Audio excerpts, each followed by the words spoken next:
Yeah, 1 2 1 2. Hey yo, AC. 1 2 1 2. Mic check. Hey, can y'all hear me out there? Hey. Against all odds. Against all odds. Against all odds.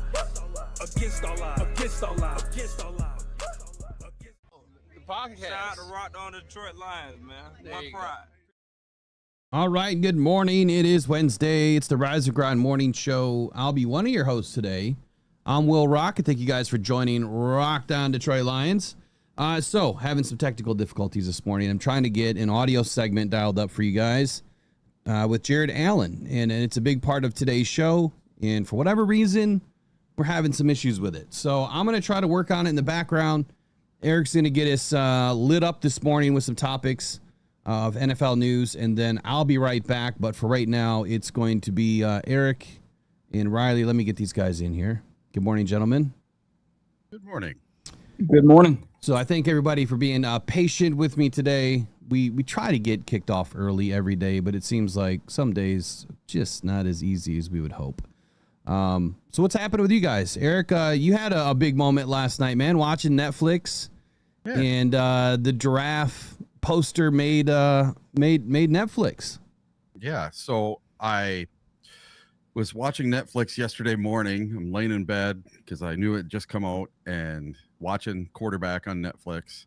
And about halfway into the second episode, they show the game, the Seahawks game, where Jared Goff went 18 of 18, and he caught a touchdown pass and broke all sorts of records, and just an amazing game on Monday Night Football at Ford Field.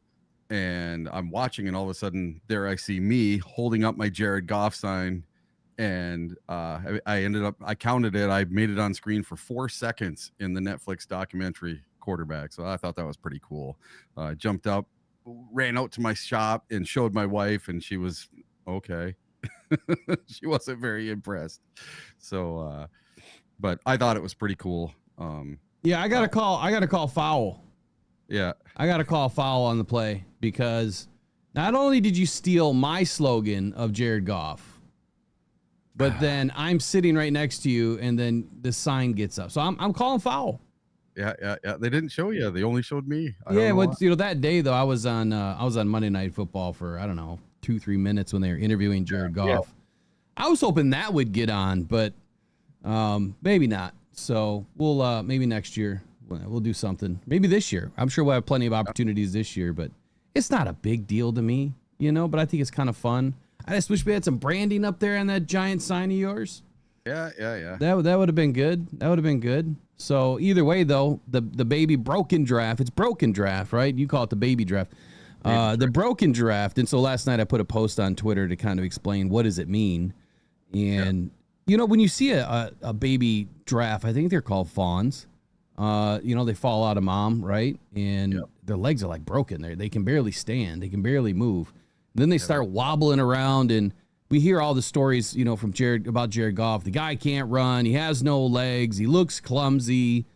I mean, he does. It's kind of the art of the clumsy runner, I guess, at times. But it's just he's big. He's lanky, right? It's not he's big. He's tall. He's lanky. So he runs a little bit more clumsy, I guess, if you will. I personally don't care, because when the dude's crushing first downs with his legs when he needs them, that's all that matters, right? When you're sitting back in the pocket, and you're throwing for almost 5,000 yards a season, that's all that matters, right? So clumsy or not, broken giraffe-like legs or baby giraffe-like legs or not, Jared Goff is my quarterback, man. I don't know about you guys, but he's my quarterback. Riley, what's happening with you?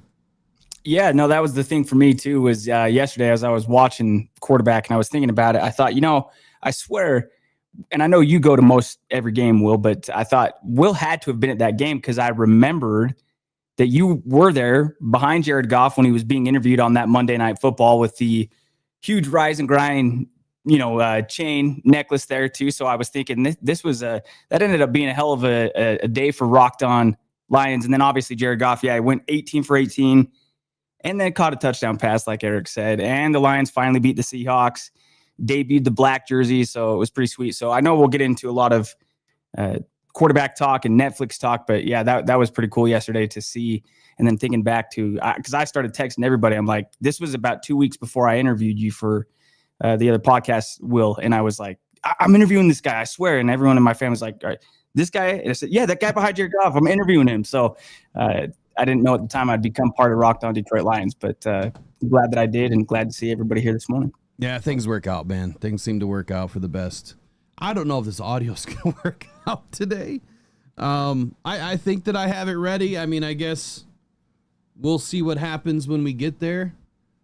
I don't really have a scene set up for it now because we wasted all that time this morning. So if we skip it, we skip it. And then maybe I'll just have to do it on Friday, which is probably going to be the better play because I want to make sure it's done right. There's too much good information in this audio, and I don't want to ruin it. I want it to be good. I want everyone to listen to one of the best edge rushers ever to play the game, Jared Allen.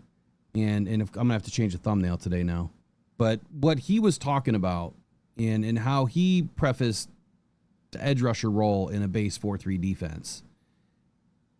And then what did he not do, right? Which was talking about, or didn't talk about, Aidan Hutchinson at all in the elite conversation. So that'll be for Friday. Come on back on Friday. We'll talk about it, or maybe we'll do it Thursday night. I don't know. One of the days we'll do it. Actually, I want to do it on Friday because I want Eric to be in and listen to it too. So, all right, let's do this. Let's pivot a little bit.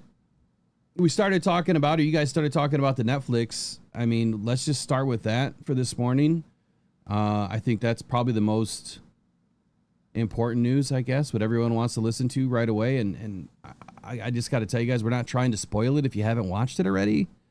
So I guess, guys, let's try not to spoil too much, but we'll talk about it, right? Mm-hmm. So Goff finding out 30 seconds before Twitter. You heard him say this in the show, that he gets a phone call and they're moving off of Jared Goff. Sean McVay calls JG and says, you're being traded to Detroit. Click.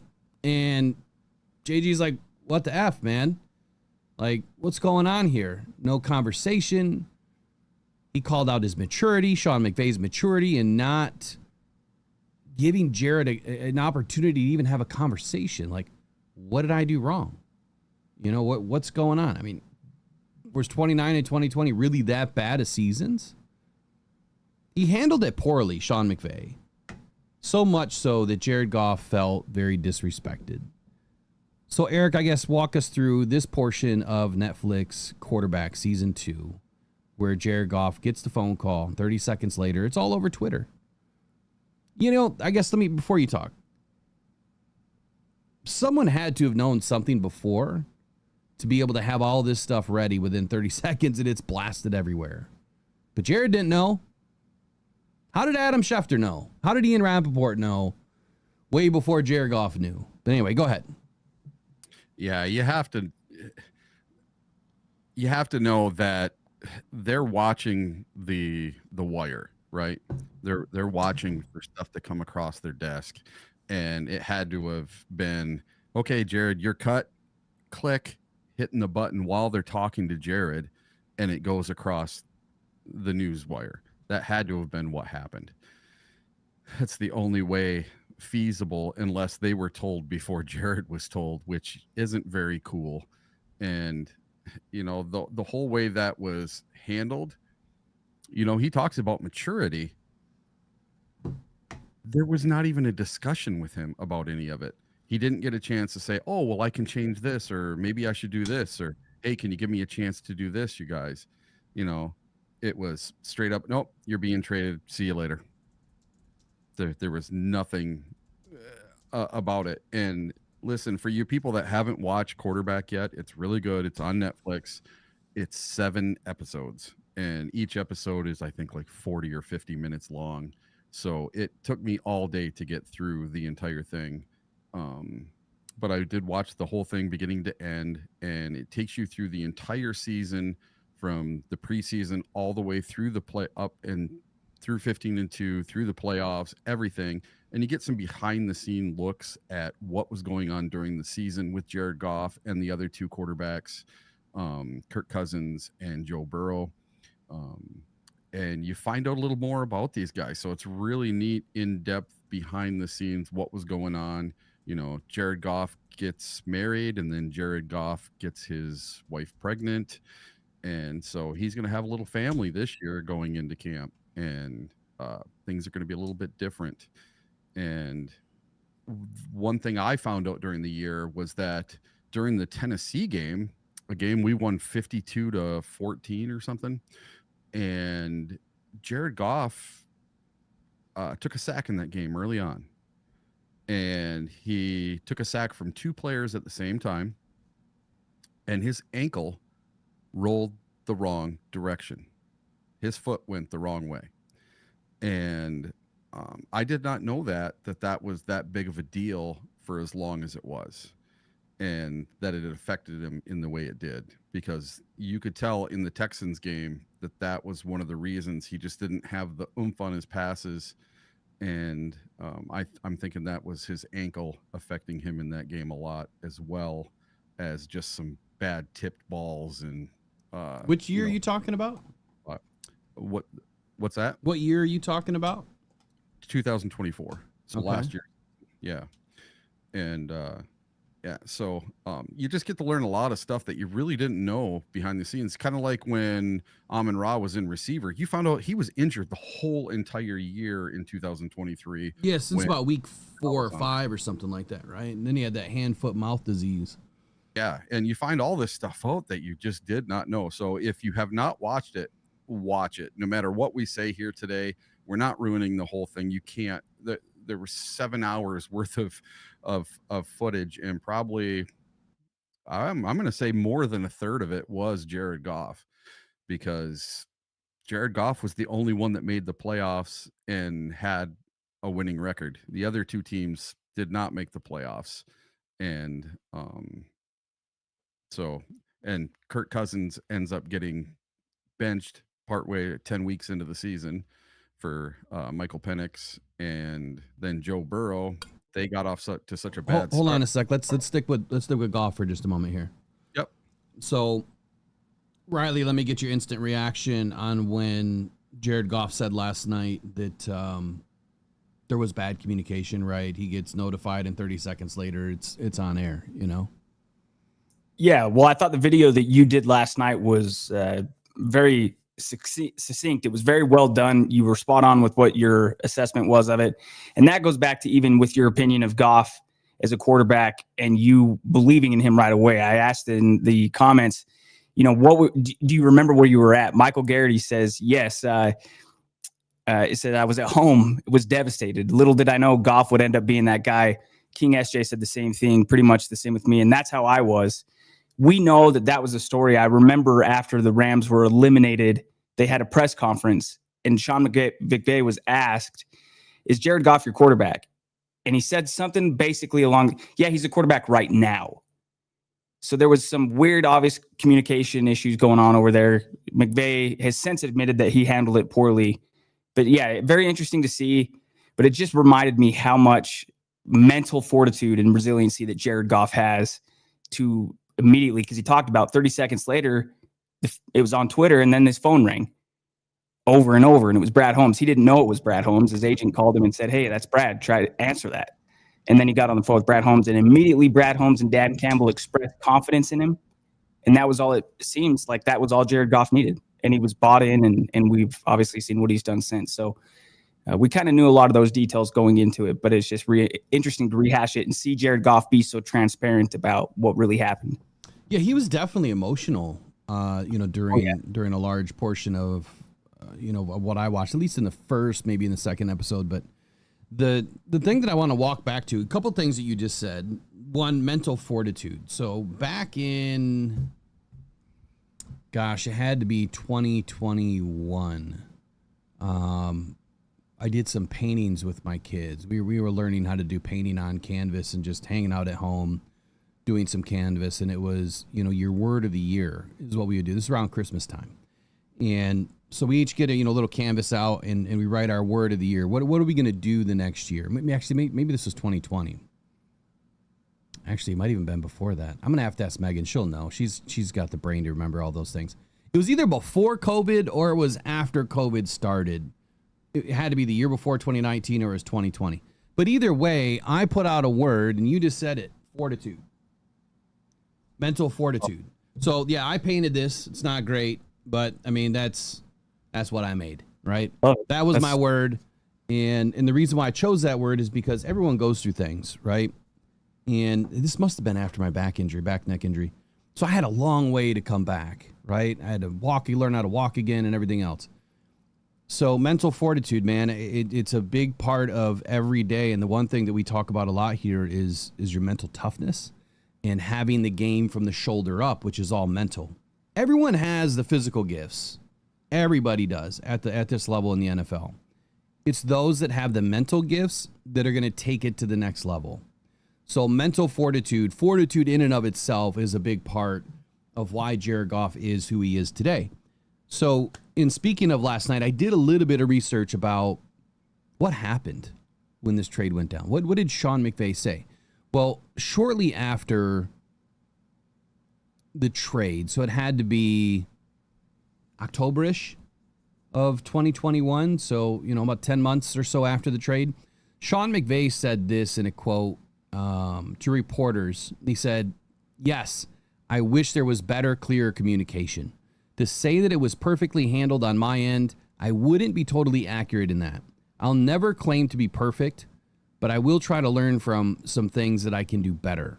And I think that was one of them without a doubt. You think? I mean, you totally just threw this guy under a bus, and then all of the media picked it up and trashed Jared Goff. And so then he's coming to Detroit, and the SOL fans are like, oh my God, we're getting somebody else's trash bin of a quarterback. He's a bridge quarterback. He's going to be nothing, right? We're going to go through the next 4 or 5 seasons of futility until, draft this quarterback this year, draft this quarterback. It was every year we need to draft a quarterback, and we didn't because they believed in Goff. I believed in Goff from day one. When I looked at just the stats alone, if he could do that with the Rams, he could definitely do it with the Lions. The Rams were terrible when in his rookie season, and he still put together, some decent stats. But the next year, I mean, they were already on their way to Super Bowl, or the second year after that. So I had confidence in Goff. I just knew that if Brad and Dan could put some resources around him, he was going to be decent, right? I didn't think he was going to be this great. Like, I'm not going to sit here and lie to you and say that I foresaw that he was going to be this great. No, I thought that he'd be good. I thought that he'd be able to get us to a playoff game, but I didn't think he would be this good. He's borderline elite, has been elite for the last 25-ish games, maybe more. The guy's, picking apart defenses, and I could care less about his baby giraffe legs. It's what he does inside that pocket and how he's able to control this offense. So enlightening stuff last night. Enlightening stuff about Jared Goff. Let me see what else is in my notes here so I don't forget anything. If we knew he was going to be this good, it would have been a fair trade, just Stafford for Goff straight across. That's a good point, too. So the fact that we got 2 first-round picks out of the deal, I mean, that just made it even better. We totally sniped the Rams. I mean, and think about Brad Holmes for a minute, Eric, and how, he was in charge of that scouting room. He was in, a lot of the conversation of bringing Jared Goff to that team. And then he has a chance to bring him into Detroit at the outset of what is going to be the new regime in 2021 for the Detroit Lions. And he was probably in his office, I don't know, doing jumping jacks and push-ups. He was probably so excited, that he knew, oh my God, I'm getting Jared Goff at 2 first-round picks. He had to have that little evil smile on his face. So Goff betrayed. He's belittled. But Dan Campbell last night, Eric, he backs up his QB and he says, every coach has to have their QB. Jared Goff is mine. What did you think about when he said that? Yeah, it was amazing. Listen, everybody talks about the Detroit Lions and the Rams and how the Rams won the trade. I don't think so. I think the Lions won the trade, and I think the Lions won the trade in a big, big way. Now, the Lions haven't gotten their Super Bowl yet, but they got Jared Goff, who has put up numbers as good or better than Stafford every single year. and the 2 first-round draft picks. And those 2 first-round draft picks have turned into who? You have Gibbs. They got Gibbs. They got JMO, right? Traded for JMO. Yeah, I think Pascal was part of it. Yeah, so you ended up with a whole bunch of players, and you ended up getting Kirby out of the deal and a bunch of other stuff. And well, hold on, we got way more. Oh yeah, we got a whole. So the breakdown of the trade. Obviously, the Lions get Jared Goff, a 21 third-round pick, a 22 first, and a 23 first. The Lions use those picks. They got Ifeatu Melifonwu, Jamison Williams, Josh Pascal, Jahmyr Gibbs, Sam Laporta, and Broderick Martin, all out of that deal, and Jared Goff. So pretty good haul. Keep on going. Yeah, we built our team through that trade. A large part of it, yeah. Yeah, without that trade, what's going to happen? Matt Stafford's probably going to retire. Just think about this for a minute. Where would this team be had that trade not happened? We wouldn't have went 15-2. We would be so much further back than we are now. Matt Stafford probably would have said, okay, that's it. I'm done. I'm hanging up the cleats. I've made enough money. I'm good. Hangs up his cleats. So he's another one like Barry, another one like Calvin Johnson that hangs them up way too early and rides off into the sunset. Well, then what do? Then we have to take our first round draft pick and we have to decide on a quarterback. Instead of being able to take whatever we wanted, we couldn't take Penei Sewell there. So we wouldn't have Penei Sewell. We would have whatever quarterback was available that year. And would we have ended up with Kenny Pickett or someone else? I don't know. But just think about it. This team would be nothing like it is today without that trade. You're absolutely right. It wouldn't be. I got to pause for just a quick second here. Sure. So Dale Lynn in the chat want to give a shout out to his wife. So Dale Lynn's wife, understand that you just had back surgery, and I got to tell you, I've been there too. Back and neck surgery within 30 days, multiple levels fused. So I've done it, right? I've been through it. I've gotten through it. I've gotten to the other side. I didn't do that without this. I didn't do it without, being positive. I didn't do it without thinking that I could do it. So you can do it and you'll be fine. Just keep pushing every day. There's going to be a lot of hard days, and then there's going to be some bright days, and then there's going to be more hard days, and then there's going to be some bright days. And then you're going to have a little bit of both. But at some point around that 6-month mark, you're going to be doing good. So just keep pushing. Dale Lynn, appreciate your comment this morning, and thank you for sharing. All right, so back to Jared Goff and this quarterback season 2, man. I think it got off to a pretty strong opening last night. Obviously, the Lions used the draft picks to help build this team. That was a big part of it. Dan Campbell backs up his QB. So that was my question to you, Eric, is when Dan said that, like, what were the thoughts that were going through your head about Dan Campbell saying that's, every coach has a quarterback.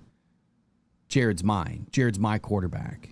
So, I mean, how does that resonate with you? I mean, having watched this relationship unfold the last 4 seasons.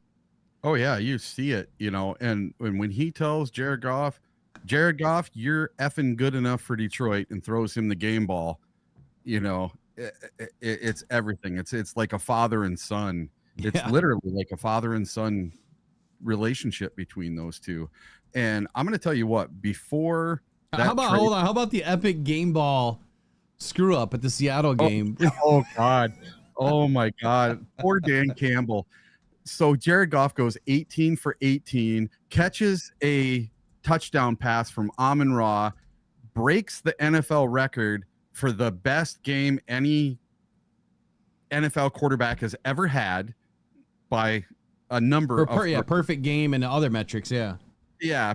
So, I mean, he just blows all these stats out of the water, and he gives the game ball to Kirby. He gives the game ball to Sam Laporta.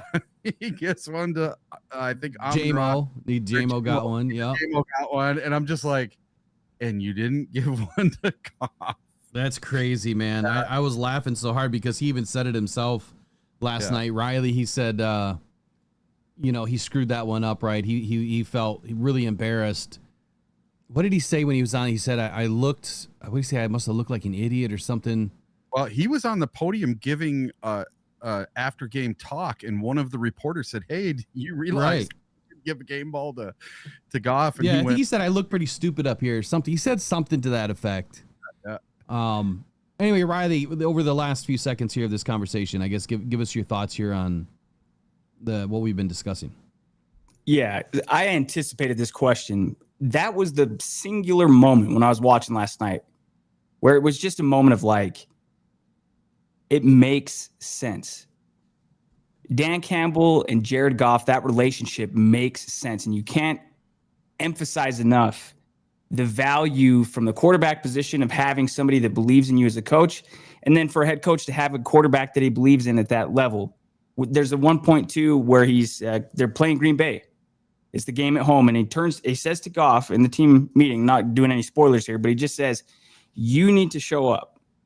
And he's not saying that because Goff had not been playing well, right? But he says it in front of the whole team, like, I need you to perform.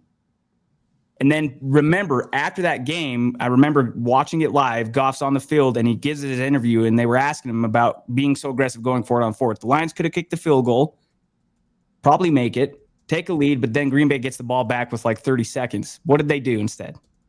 You guys were probably at the game. Yep. They handed it to Montgomery, right? Go get a yard. Then we're going to wait till there's 2 seconds. We're going to call a timeout. We're going to kick it and end it. And then Goff post-game says, no, he told us that's how we were going to do it. And then you see in quarterback, he says, as long as it's not 4th and 20, we're going for it. It's incredible for Dan Campbell to feel like I'm blessed with this guy as my quarterback and vice versa. The relationship makes sense. And Will, like you said, you were confident in Goff before, but even you didn't see this level of play. Hell, I don't think anyone could have seen this level. And if someone says that they seen Jared Goff rising to a top 5 quarterback within even 2.5 seasons with the Lions, starting with absolutely nothing in 2021, you're full of shit. Sorry for the language, but you are. No one saw it. Nobody. One. I'm confident enough that I've got enough receipts hanging out there that I could go point to that says that I believed in Goff from day one.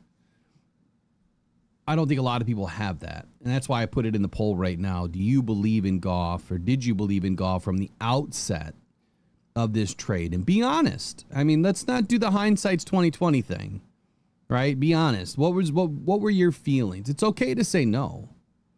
You know, I think a lot of people are going to say no because of everything that was being said by McVay. And then that's kind of where I started, discussing this morning too, with Sean McVay and how his words were tragic, I think, on the face of it, to Jared Goff's expectations in Detroit and what fans were feeling about the trade.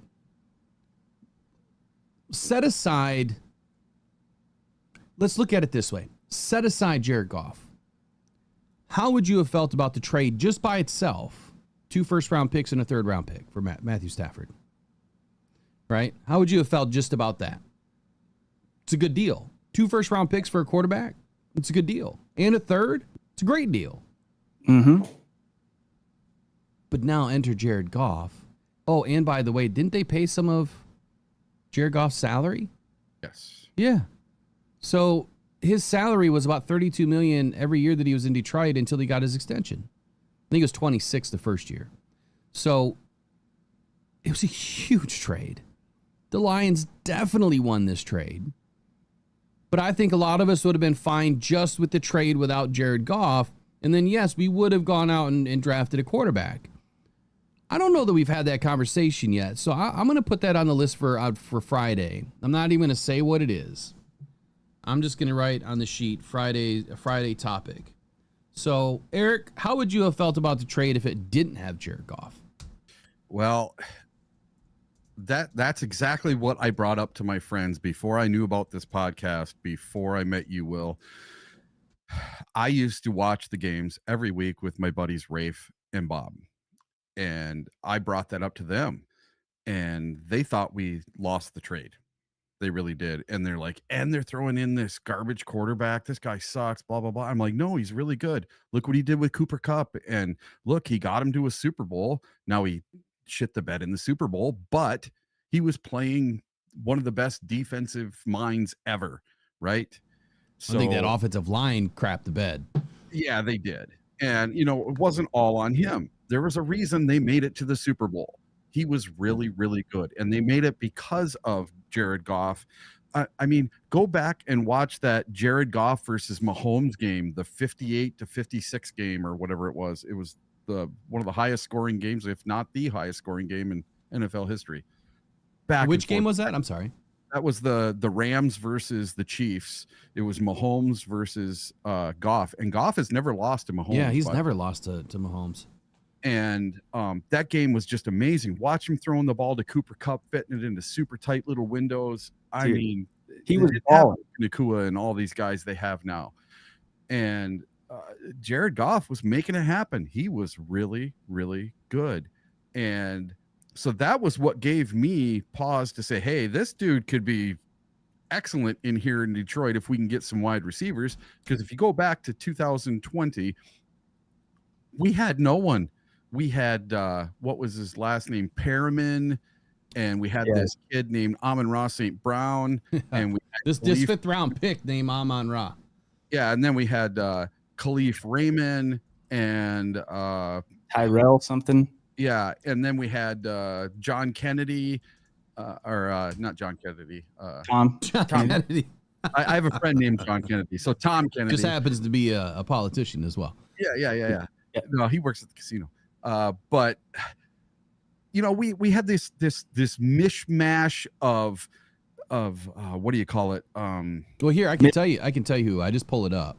Yeah, they were just a mishmash of wide receivers, and then you know we had the beginnings of a good offensive line. DeAndre Swift was our running back, right? Yes, yeah, and Jamal Williams was on that roster. Jamar Jefferson, who we brought in that year. I liked Godwin Igwebuike. I really liked him back in the day. So our receiver room, just so that we're accurate, it was Tyrell Williams, Amon-Ra St. Brown, Khalif Raymond, Quintez Cephas, Trinity Benson in a trade with Denver, which I think was a third-round pick trade, and then Tom Kennedy. Missing the cut was Brashard Perriman, Victor Bolden, Damian Ratley, Javon McKinley, Geronimo Allison, and Sage Surratt. Remember Sage?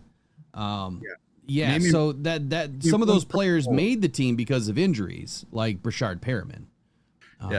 Name me one Pro Bowler on that list. Only Amon-Ra. That's it. And that wasn't that year. Name me one person that's went on to be a starter for another team. None of them. None of them. Exactly. We had the bottom of the barrel, and you're asking Goff to come into that. Well, there's no reason. I mean, it explains why we went 3-13-1. Yes. And I could see all the SOL fans back then still, claiming, well, look what Goff did in his first year. I could care less. Yeah. So I expected that, and if you didn't, then you just don't understand football. I'm sorry. Exactly. So to go back to your original question, what did I think of Goff originally?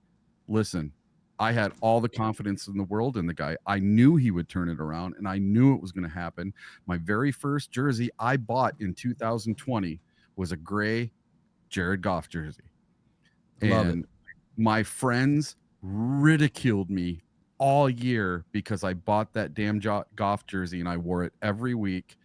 And listen, I went to the very first game of Dan Campbell. I sat 50-yard line right behind the Lions bench. They're still ridiculing us, for having faith in Jared Goff.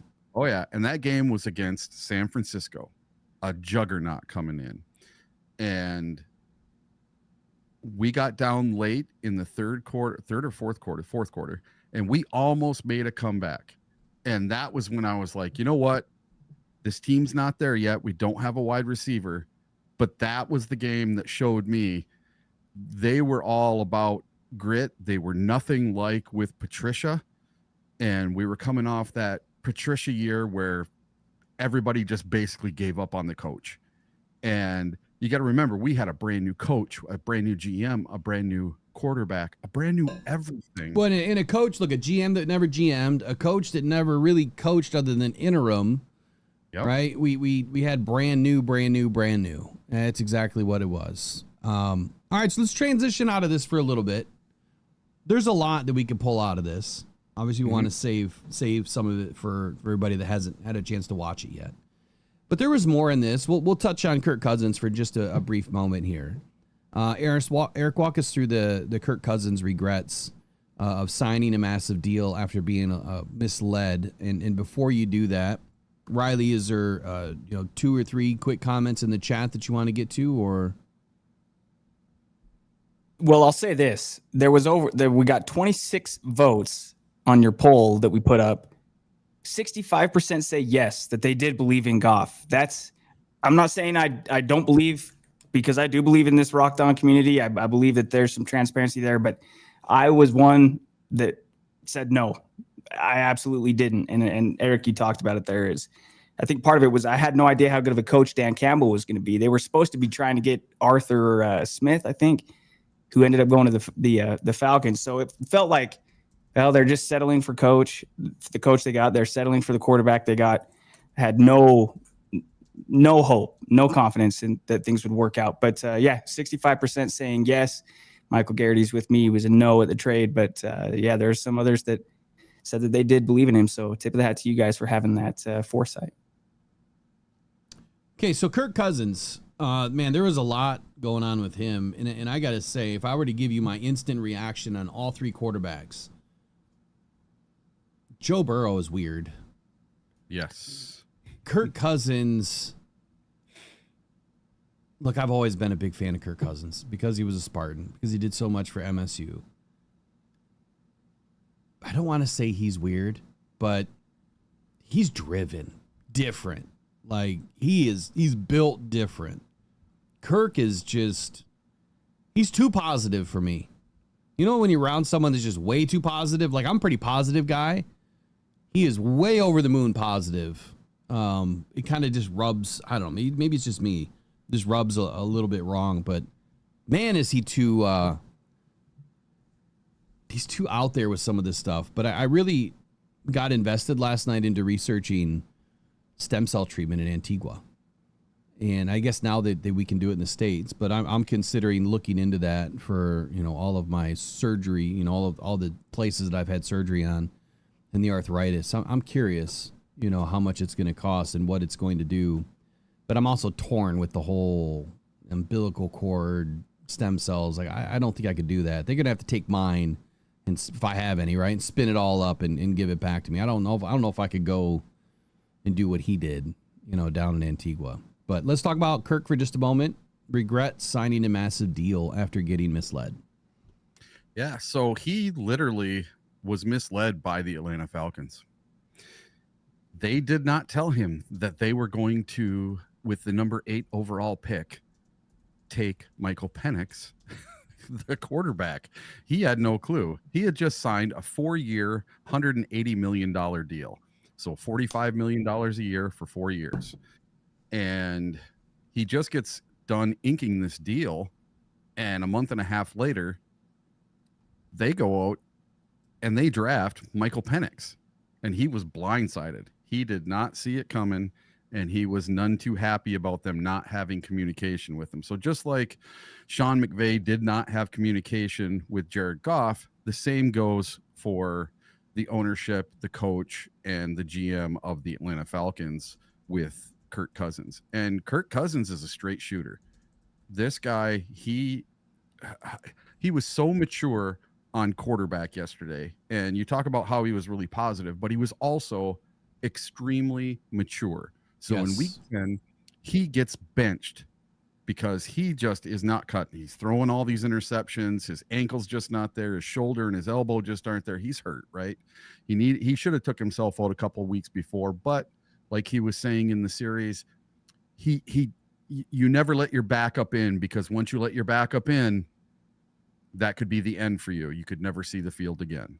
And that was what he was worried about. So that's why he stayed in. He played through the pain and he kept on going. He was a warrior.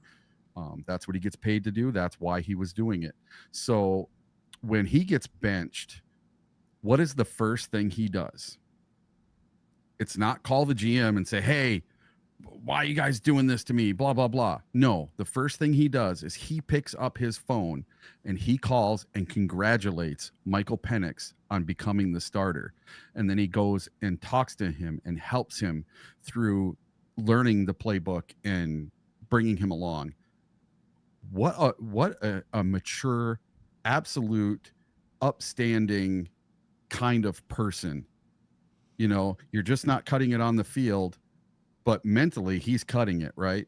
And for him to do that just showed such maturity to me. And most quarterbacks would. Could you see Aaron Rodgers doing that? Well, he's never done it, and I think that's one of the big negative, black marks on his career is that he's never. I mean, I think he publicly said that's not my job. I'm not here to have somebody replace me. I'm here to play the position that I'm supposed to play. I'm not here to teach somebody. Kirk Cousins is the opposite of that. And you know why he's the opposite of that? Because he wants the team to win. He understands that this game, above all else, is more than just any one person on the team. And to be part of the team, I mean, he's still making a good chunk of change, right? He could just sit back. He could sit back and do nothing, right? Collect his paycheck, sit on the sidelines, hold a clipboard. No, not Kirk. There was one thing, though, that they showed in this documentary last night that I thought was pretty amazing, and that's the fact that they have named Michael Penix the starter for this year. Yeah. Okay. And what did they do back in March? They picked up the $10 million day one of the new league year contract. They had to give $10 million to Kirk Cousins. Yeah, his roster bonus. Yeah, so he is on the roster for this year. Yeah. And I thought, wow, that's pretty awesome. Now he's going to take a whole season, and he's not going to be the starter. He's going to be the backup. So if something, heaven forbid, happens to Michael Penix, he will come in. But now he's going to have a full season of being a mentor. So this is going to be a whole new role for Kirk Cousins, and I wonder how that's going to work. I almost wonder if they're going to do a third season of quarterback with Kirk Cousins just because of his new role. I mean, that'd be interesting. I guess, when you think about it, I understand why they would do that. It doesn't mean that he still wouldn't be traded somewhere. If a quarterback went down for another team, teams are going to call, right? Kirk can still play the game at a high level, and he will be fully healed and ready to play this year. But when you look at, I mean, a lot of people, I can't remember the GM's name for Atlanta, but a lot of analysts, writers, you name it, they bash the crap out of him because you paid Kirk Cousins all this money, you blindsided him with an early draft pick for Penix, but now he looks like a genius because he's replaced Kirk Cousins with Penix, and Penix, I mean, he was throwing the ball pretty well last year. Yeah. So I think that when you look at how much Kirk is making, it's a $40 million cap hit. But what is Michael Penix's contract? Right? Look at Michael Penix's contract for this year. $5 million. So $45 million combined for two QBs. When Love is making 55, Jared Goff is making, what is he making? 32 or 33 million this year. What is Aaron Rodgers making? 40 some odd. Was he making 10 million but he's getting paid the other money from the Jets. So you have some of these big contracts out there. And when you look at what the Falcons did, it's genius. They got a rookie. They got a mentor for the rookie who's 36 years old. He's played, 14 years in the league or 12 years in the league. And combined, their quarterback salaries are less than the going rate for a top tier quarterback. So you can't be mad at that. The only thing that you could be mad at is, maybe you don't need another top tier quarterback on the roster making that kind of money if he's not going to see the field. But what do I see happening? I see another Foles situation happening like with the Eagles, right? All of a sudden, your star quarterback goes down. What happens? He comes in and he wins the Super Bowl, right? So I see that. I don't see it happening for the Falcons because the Lions are going the distance this year. But you get the point that I'm making. They have an immediate backup. What was your thoughts on Kirk Cousins, Riley? Yeah, it's crazy, and you could almost pick any three quarterbacks, and you're going to see the made-for-TV drama that is NFL. But that's what we love about football, right? It's you almost kind of you kind of become a fan of these guys. Now, I know you said that you kind of feel like Joe Burrow is kind of weird, and it kind of flipped because I thought the same thing with Kirk Cousins reciting Santa Claus poems or whatever he was reading as he's doing his therapy. But oh my goodness, yeah. It's just also not really surprising because you've just seen that that's his character and disposition. But you're right, man. I have a good friend named Devin Brown that when we were in high school, it was the same kind of thing. He was a defensive back. Frankly, he was better than one of the guys that was playing over him. But I remember a bunch of years later, his dad, Dan, came to me and we were talking about it. And he said, I remember when the player that was playing above Devin actually went to Devin and asked him for his input on how he could play better. And you know what Devin did? He coached him. He wasn't mad at him. He wasn't bitter. He wasn't jealous. And it's such a mark of somebody's character. And so, yeah, I remember being stunned when, wait, you just paid Kirk Cousins all this money. You draft this guy. Well, maybe they didn't know Penix was going to fall to him at 8. They feel like he's too good to pass up on. Dude, if Kirk Cousins is your backup quarterback, that's a pretty good situation. So, yeah, I thought it was pretty cool to see. And it's just a juxtaposition. Burrow, Goff, and Cousins, they all look like starting guys with, quite a bit of accomplishments, but now they're all in different trajectories in where they're at with their team. So we're up against it here with just a short break. Do us a favor. If you haven't already, please check out Pro Sports Zone in Livonia at 37700 Laurel Park Place Mall. Man, John Yu has everything that you need, whether it's Lions gear, Spartans gear, Red Wings, Michigan Panthers, and even some local colleges. As you can see, the Lions countdown clock here, 22 days, 11 hours, 1 minute, and 47 seconds left before the Hall of Fame game. You do not want to be in that stadium without a jersey on. You do not want to be sitting on the couch or in the bar watching the game without a jersey on. Get to Pro Sports Zone today and get all of your gear before the season starts. Mention Rockhound to get yourself a little discount while you're in there. And then, of course, thank you for joining us this morning. Look, we've been doing this now for about 21 months is when I really started in October of 2023. So we've had some tremendous growth. Haven't been as consistent as I wanted to be over the last several months for multiple reasons, but now it's time to fly, and we need your help to do that. So please do us a favor. Every time you join a show, hit that like button right away, even before the show starts. And then when you get out of the show, send us a comment. I don't care if you just say hi. I don't care if you just send a smiley emoji. I don't care if you disagree with what we're saying. Say something in the comment section when the show is done. And then come back, rewatch it later. Watch some of the videos, send us a comment. We don't get better unless you tell us how to get better. So mailbag at rockdown.com. That is where all of your comments need to go. If you have things you want us to talk about, if you have ideas for a show, send it to us at mailbag at rockdown.com. We're going to start highlighting those on Wednesday afternoons. We're going to be doing the mailbag segment, which we have a lot. We have a lot of comments, questions, statements in the mailbag today, and you'll see that this afternoon. So appreciate all of you guys. Just a quick heads up, memberships are going to move to a different platform. They'll still remain here, but it's going to change dramatically. We're going to be moving. I'll let you guys know. There'll be a post in the memberships link today. So again, Pro Sports Zone, get all your gear today, and let's get back to the show here.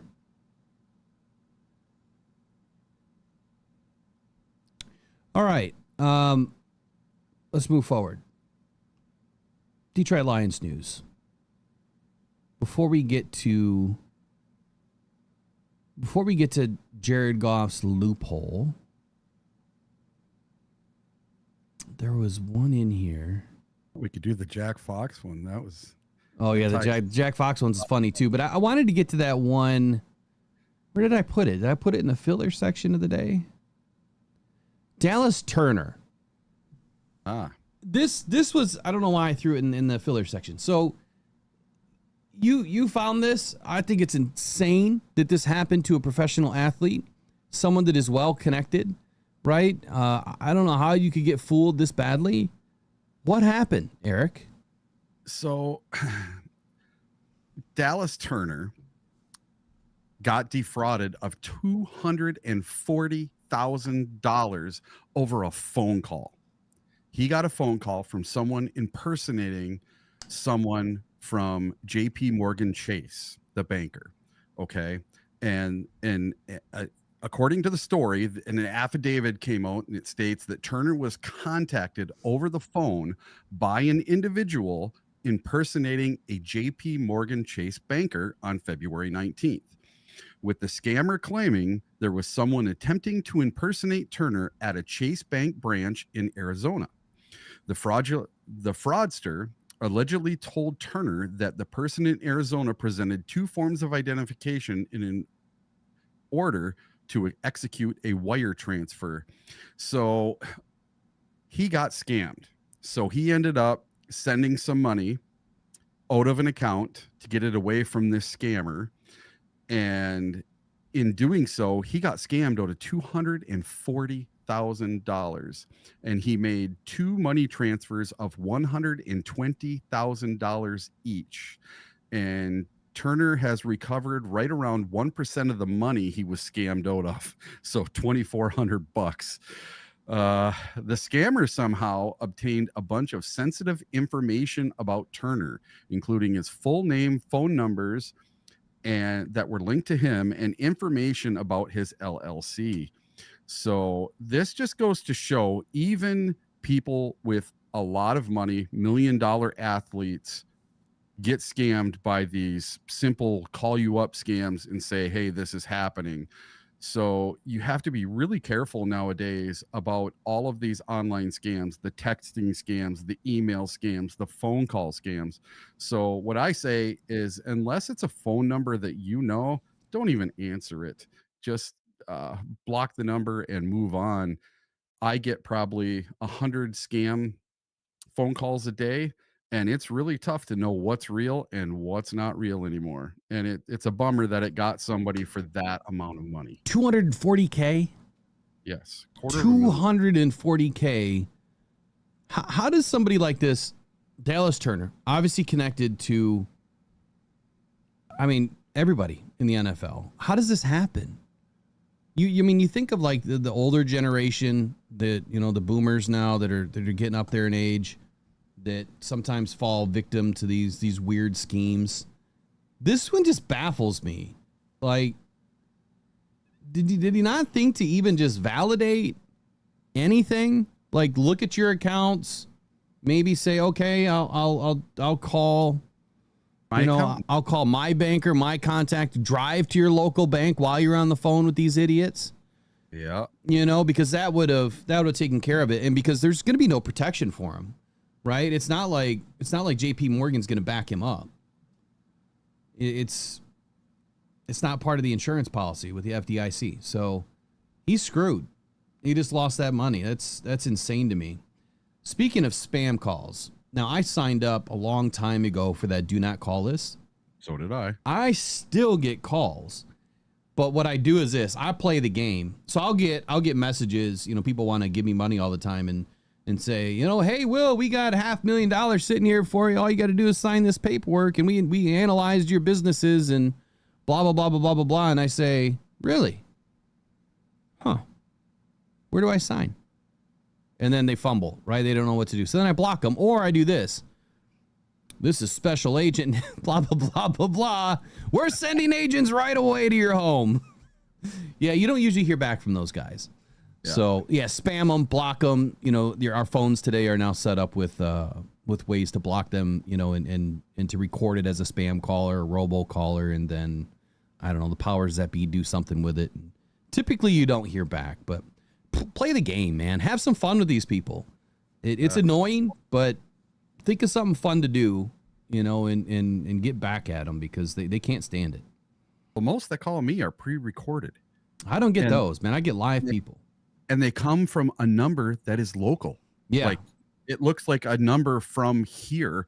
So, well, you can do that. You can put any number you want and any area code you want on a phone number now with all these different apps on your phone, but also Google Voice. You can use Google Voice and make up a number. Yeah. It's crazy. It sucks. I had to get this spam bot thing for my phone now, and it does a pretty good job telling me what's spam and what's not. But every once in a while, one of them sneaks through. That's funny. Well, it's not going to sneak through. What's that?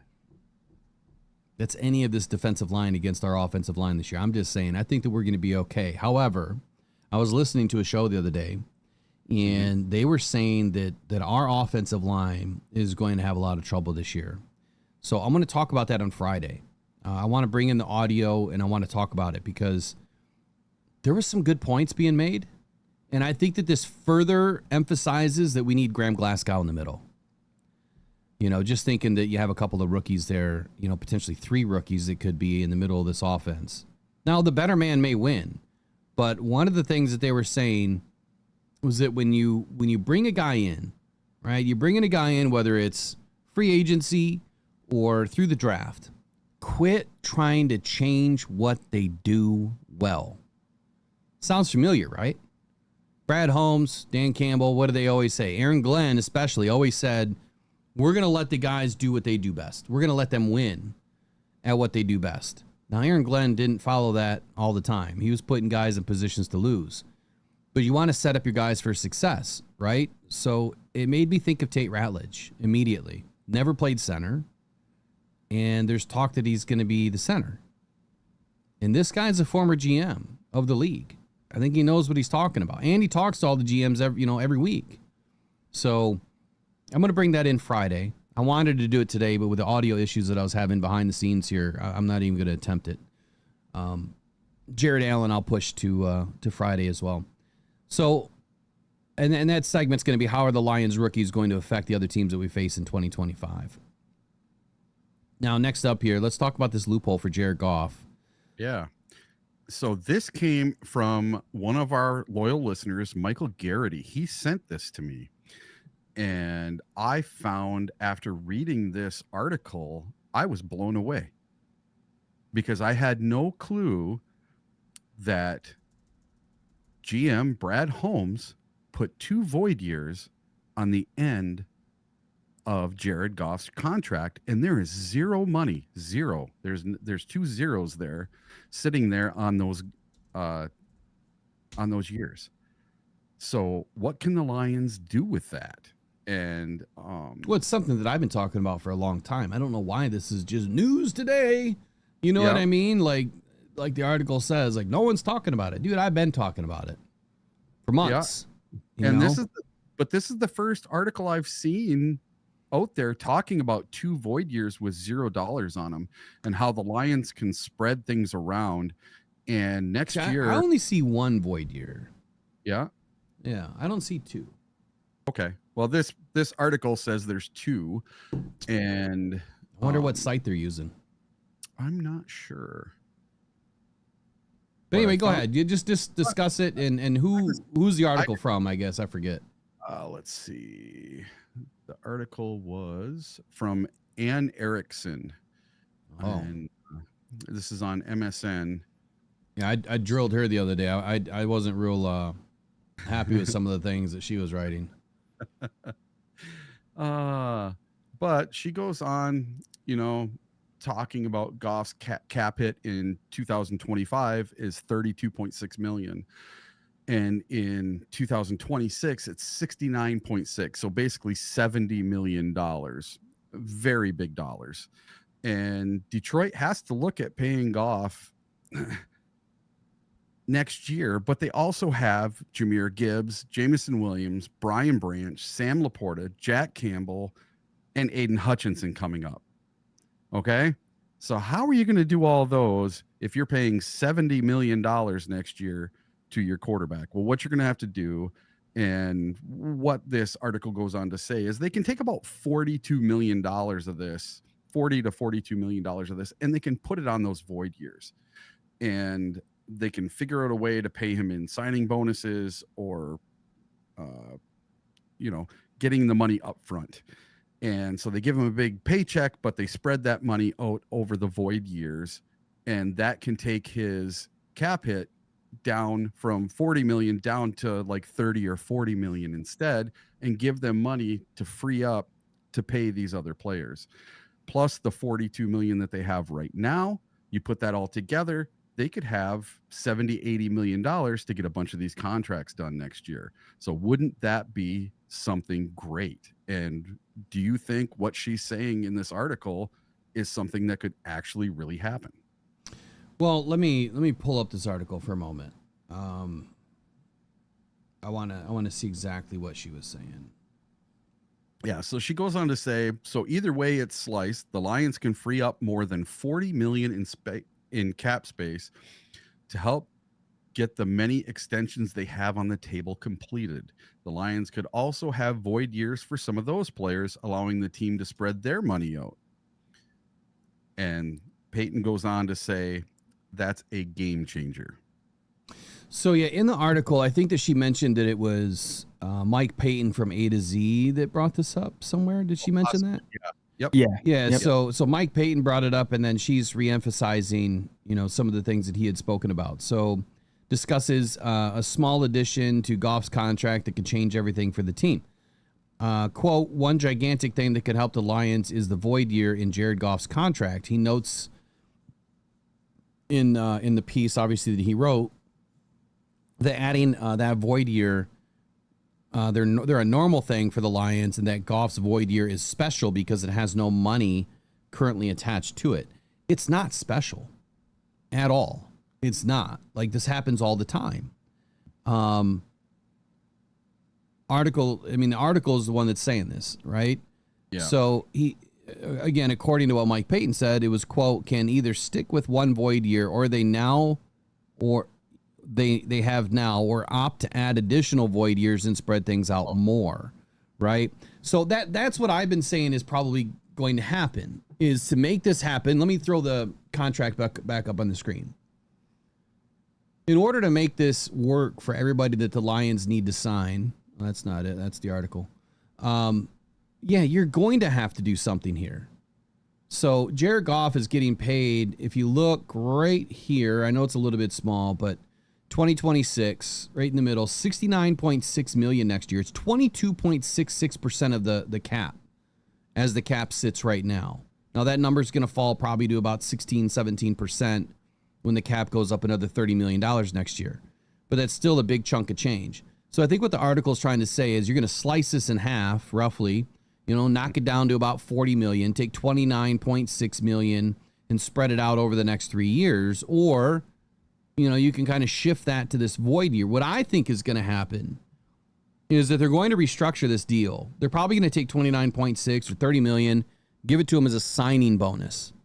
Okay. And then at that point, when you restructure and you're in 2026 and you can have a maximum of 5 void years on a contract, you still can only add one more void year because you have 26, 27, 28, 29, and 30, which would max out at 5 years. So if I were to manage this contract, okay, and I want to operate it based on 2026, I would like to, well, I guess I'm going to have to do sign an extension. I'm going to add 1 year, and then the amount is $0. Oh, I guess $1. Is there a signing bonus? Yes. Signing bonus 29.6. So I just added 29.6 million guaranteed at signing. No roster bonuses. So I'm just going to do what it is as it is today. That would make his signing bonus proration in 2026 22 million, 27 22 million, 28 22 million, and 29 7.4 million. You're going to have 2 void years. Actually, 2 void years. I really don't want to have to put in all this base salary. I should have duplicated this. This is a roster roulette in real time. Yeah, but I need to go back and look at his contract. I wonder, do you guys know, is it Brad Holmes? Is he the financial guru? Is he the contract guru? Or do we have somebody whose main job in the front office of the Detroit Lions is just to sit and do this? Like, yeah, they have attorneys. They have financial gurus and attorneys that do all the contracts. Think of every possible caveat or scenario, if this, then that, and structure these deals, and then pitch them to the agents of these players. Here's why it makes sense for your guy, your client, and for this team. I mean, they have to know all of the lingo, right? They have to know everything about these contracts and how they can shift things around. Oh, shoot, what happened?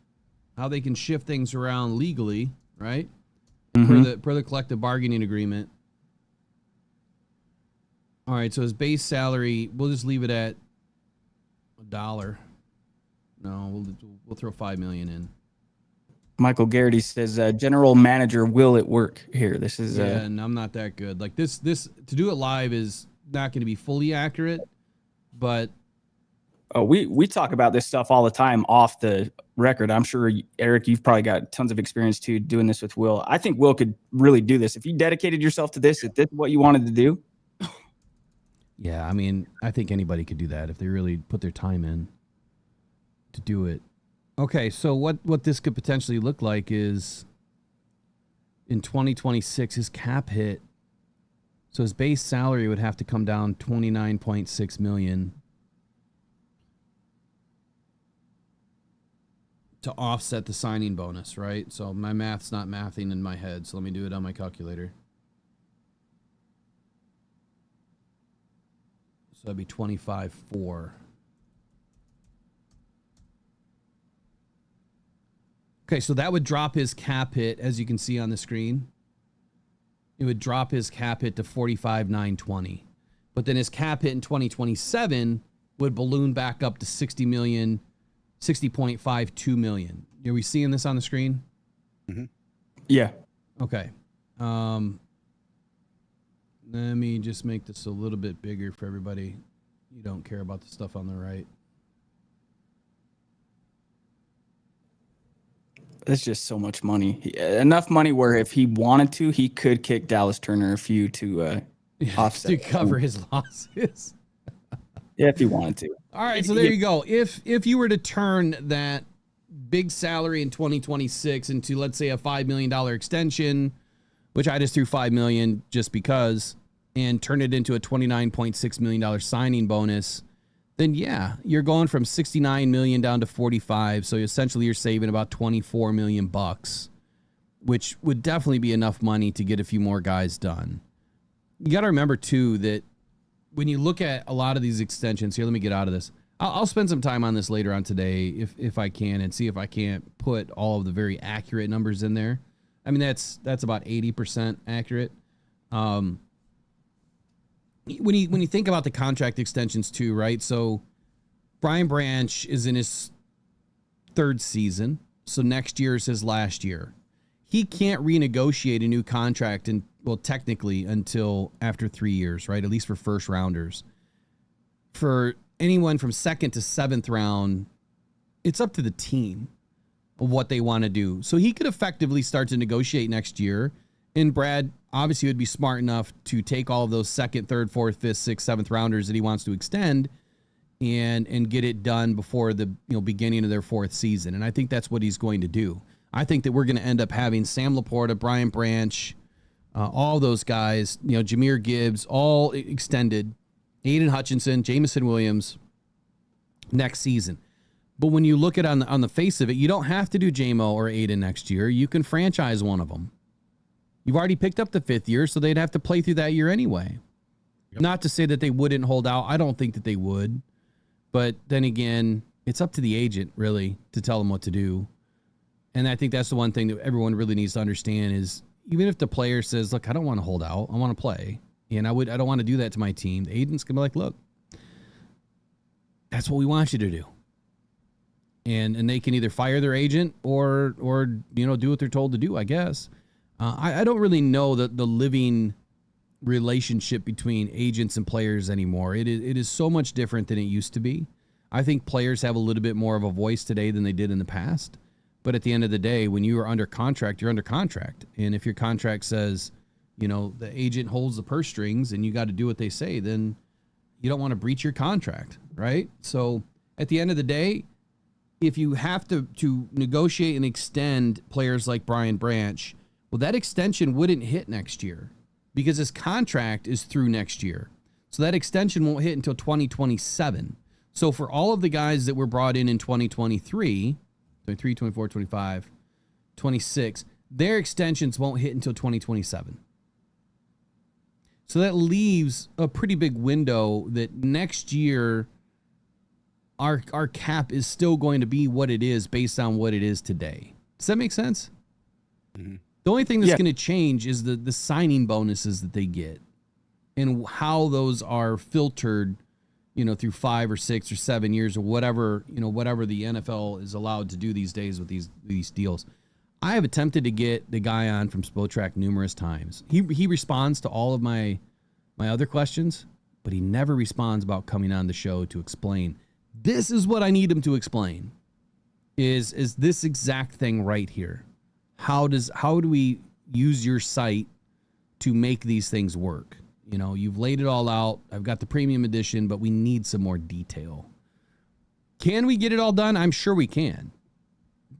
But I've been saying it for months now. The only way this happens is if Jared Goff renegotiates or restructures his contract. That's the biggest money on the team.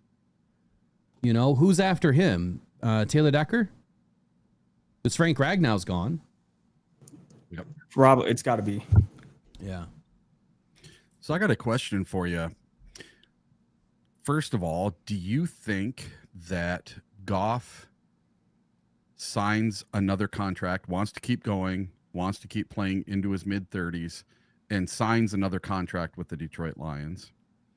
And if he does, if they mess around with too many void years and dumping this money in void years, what does that do if we want to sign him to another contract?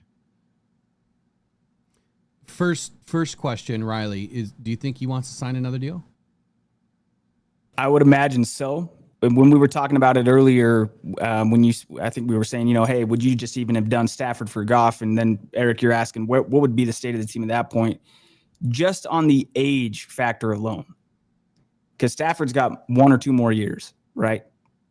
I would have loved to see Stafford play for Dan Campbell, but with Goff's age where he's at, I think he's got plenty of years left. He'll be playing, I would think 4 or 5 years after Stafford retires.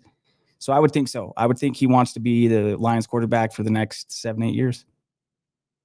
Okay, so right now his contract goes through 2027, I believe. 2028.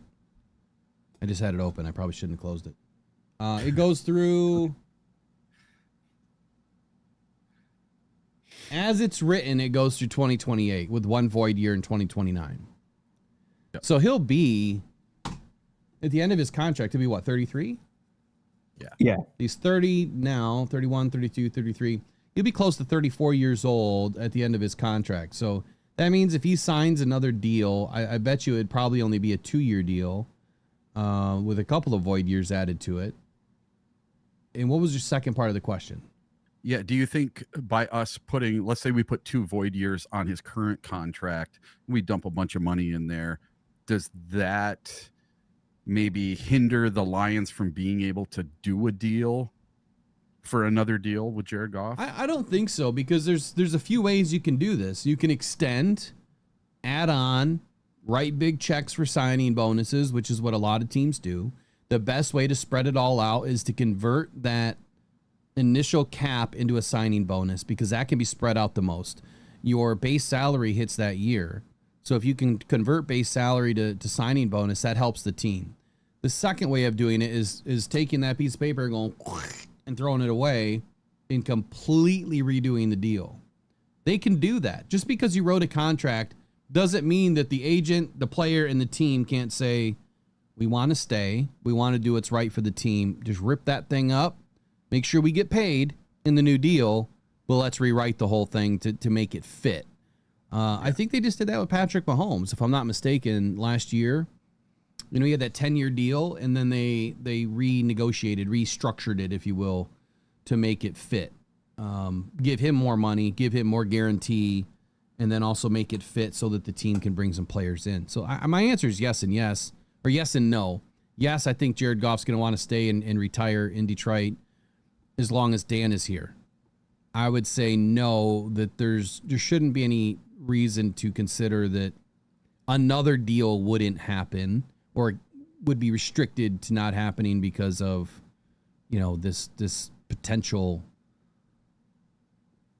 contract negotiation next year to move some money around. I don't think that that's going to make a difference at all.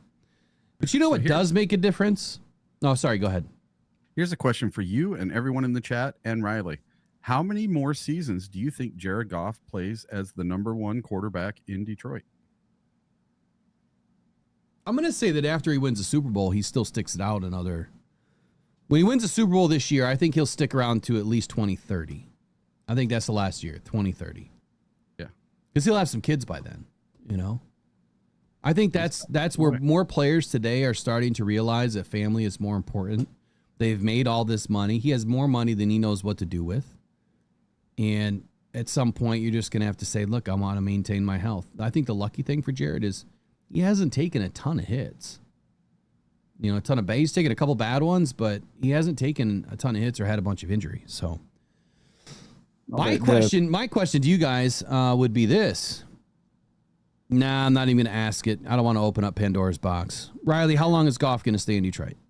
Well, the number that came to mind for me was 6. And then, of course, yeah, you're looking at different factors. But I like stuff like this, Eric. Is like, don't go in, 80 different directions. Just answer the question. 6. I think he's playing 6 more years.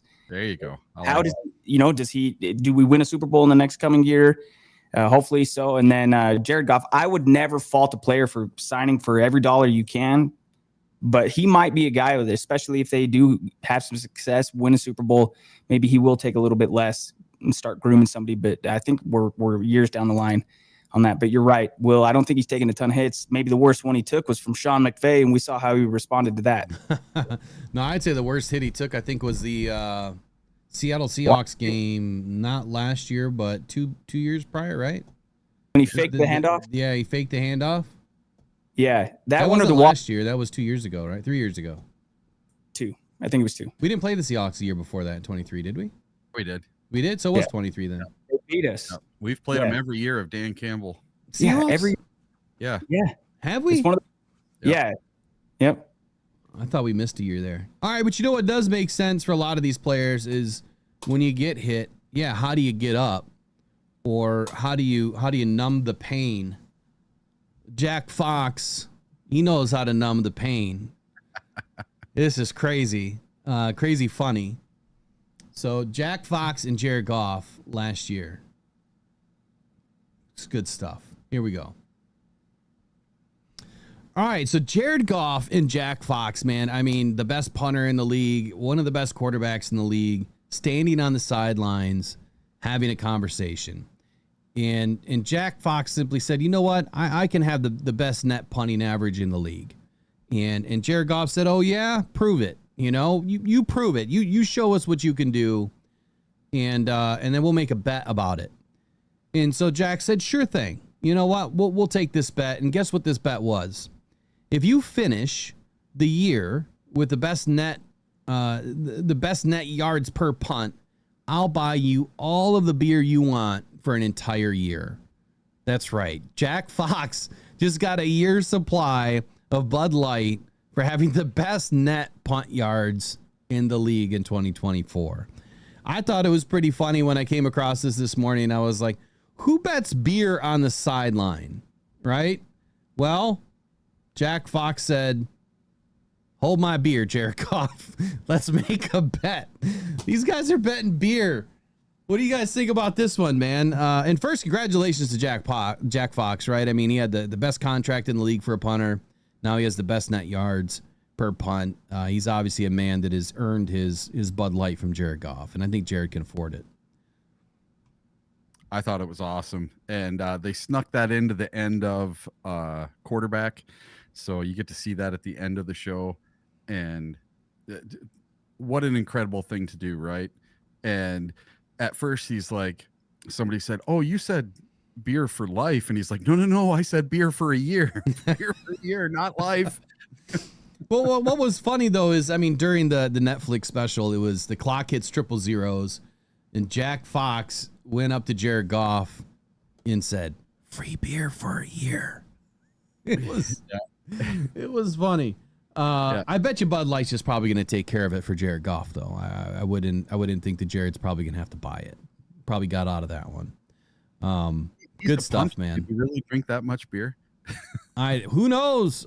You never know, right? He's tiny. I don't know. I've seen some guys do some wild things you would never think that they could do, but yeah, I don't know. Riley, what would you have bet if you were the punter? What would have been your bet? Oh shoot, man! You know what? I'm gonna answer this honestly. I would have gone with Honolulu Blue Brew. I don't drink alcohol. Never have. I'm sure beer would have been a hell of a choice, but give me some of the Honolulu Blue. If I lead the league in punting and you get me coffee for this year, that's perfect. In fact, Eric, you were the punter, right? You had the leg to do that, so that might have been something that would have been right up your alley. Yeah, I can still kick a spiral. There you go. Yeah. Some can throw one, some can kick one. Yeah, I can't throw one now. My shoulder's done.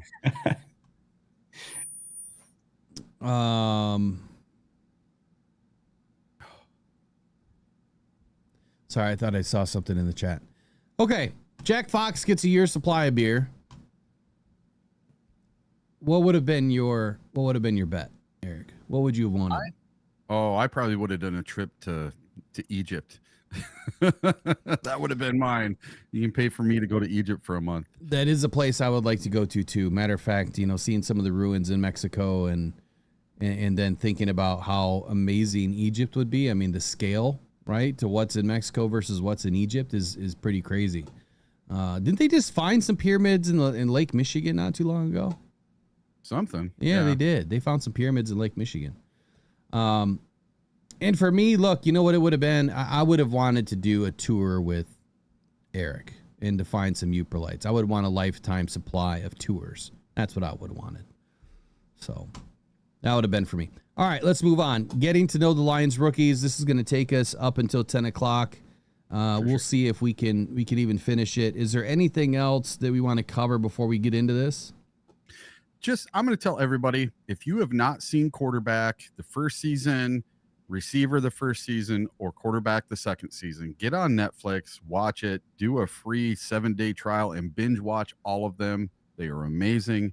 They're fun to watch, and you get to learn some of the stuff you would never learn otherwise about these players for your Detroit Lions. Yeah, it's fun stuff. So just so you guys know, with the sheet that hopefully you have open, if it's the link that I sent, on the bottom, it says Friday topics. So if you think of things during the show that you want to chat about, or people bring up in the chat that we should talk about, just start dumping it in there, and then that way we can keep building as we go. There's one thing I did want to say, though. I want to back up a minute for Jared Goff's contract, because I forgot that I wrote an entire answer to this. So I was gonna say. Yeah, I totally forgot. So when I had mentioned earlier that the void years are not like a new thing, right? I mean, seeing void years with no money is not like, I don't know why Peyton thinks that's new or different. Void years essentially are contract years added for salary cap purposes, right? I think we all understand that. Not actual playing years. They're typically used to spread out signing bonus money over more years, reducing the cap hit in the short term. These years automatically void or terminate at a set date. They also come due in full if the player retires or if the player is traded to the team that is trading them. So that's where void years can get you in trouble. If you have 3 void years on a 5-year deal and only 2 years were paid, but you got a $50,000 or $50 million signing bonus, and now you have, what would the number be? 10 million in 2 void years, so it's $20 million, and you get traded in your second year. Now you got 30 million that comes due right now, hitting the cap. So that's where void years can get you in trouble. And I think that might have been the question you were asking earlier is, can this stuff get us in trouble? It can, but I don't see Brad putting us in trouble. But let's just say a player signs a 2-year deal with $10 million signing bonus without void years. His bonus is prorated over 2 years, so $5 million cap hit per year. Now you add 3 void years to that. The bonus is prorated over 5 years, which now makes it $2 million cap hit every year. And then the player still only plays for 2 years with that team, meaning for the next 3 seasons, after that player is done, if they're done, That's $6 million that is going to be owed to that player. There's some semantics here when it happens, right? If it happens during the season right now, like we were talking about the other day with Alex Anzalone, you can still spread it out over 2 years. But if it happens before June 1st, I think you can then spread it out over 2 years then too, but I think it's all due at the same time. I have that wrong. Scratch that. So can a void year have no money attached? Yes, absolutely it can. And it's actually very common. So a void year doesn't require salary, roster bonus, or incentives at all. It can exist solely to carry prorated sinus bonus money. So even though there may not be a number in the box in the void year, it's still meant to carry out the cap hit for the signing bonus no matter what. The team has, the ability to leave an open void year, not park anything in it, and they probably have flexibility in the contract to say, we're going to shift. We're going to move some money down. Kind of what Peyton was talking about. In some cases, teams can add multiple void years with zero compensation just to stretch the cap hit as far as possible. You want to think of it kind of as a financial placeholder, not a real year of employment. So why teams are using this strategy? It's the win now mode, right? You want to fill your roster up with as many talented players as possible that cost a lot of money. And so if you're in win now mode, you can push those cap hits into future years and sign that talent today. It's called cap gymnastics, or I call roster roulette. It helps you stay under the salary cap in tight years, and there's also flexibility that allows for restructure and extensions to happen later. It's not without risk, right? If the player leaves, the team eats that money, and it's called dead money. So I apologize. I totally missed that explanation that I wrote to kind of go over why this was happening, why it does happen, and it's not that uncommon. Yeah, and the reason I asked that question I asked earlier is because when we had Quinn Trisha, we had Bob Quinn cooking the books for the Detroit Lions. He signed a bunch of players with a bunch of dead seasons. Okay. So when Quinn Trisha left, Brad Holmes took over a team that had all this dead money, the most dead money in the NFL, especially because of like the Flowers contract and a bunch of other contracts that these players weren't even playing for the Lions anymore, but we were still paying for them. And so as a fan, that's the kind of stuff when we start talking about these dead money years, that scares me. I don't ever want to be in that situation again where it's going to take us 2 or 3 years to get out of that hole, and we're not going to have any money to spend on any wide receiver or anyone, because that first year in 2020, we had zero. We were negative money when they came in. Yeah, it's funny you bring that up. I remember talking about that exact thing multiple times because, you hear all of these, I don't know, crybabies. We need a pass rusher. Yeah, I'm sorry. That's just me trying to make sense of it. You can't have everything. And I think that Quinn Trisha should have cemented that into your brain that when you try to bring in all these players, bad things happen. Especially when you can't pay for it all right now and then you try to pay for it later. So I'm gonna show this on the screen. I'm dialing it up right now because I still feel like people they listen to it, they don't look up the information, they don't get it, or they don't pay attention, whatever it is, and then they'll talk about it tomorrow and say, but Brad should have done this in 21. He should have done this in 22. He should have done this, should have done that. He literally couldn't. He couldn't because we had $2 million or less of cap space. Check this out. This was our cap space in 2021, $1.1 million. We had $67.1 million in dead cap. That is what Brad inherited. So for everybody out there talking trash about Brad and the pass rush thing and all this other crap, think about this for a moment. This guy took the team from the bottom of the bottom of the bottom of the bottom and one more bottom underneath a pineapple in the sea, 67 million dead money, the worst amount of dead money in the league in 2021, the most I've ever seen on a team outside of the Browns, and turn that team around by 2023. 1.1 in 2021. Let's go to 2022. Oh, not so much of a change, but he did get rid of about 33 million in dead cap. So now the dead cap's at 34.9 and our cap space only went up $2 million.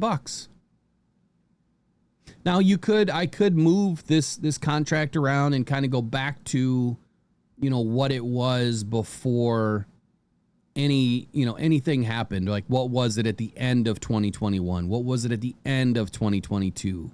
What was it at the end of 2020, right? We can do that. I'm not going to do that right now because it takes time. 2023, finally, the Lions start to get a little bit of money back. But the dead money, again, still at 33, or I'm sorry, did it not change? I don't think it changed. There we go. 2023, we still only have 3.8 million in cap space at the end of the season, 32 million in dead cap. Now, dead cap, you have to remember, like, that's injuries, that's retirements. There's a lot invested into the dead cap money. 39 million last year, 23.6 million in cap space. 2025, 24 million in dead cap, the best we've had yet. 48.6 million in cap space right now.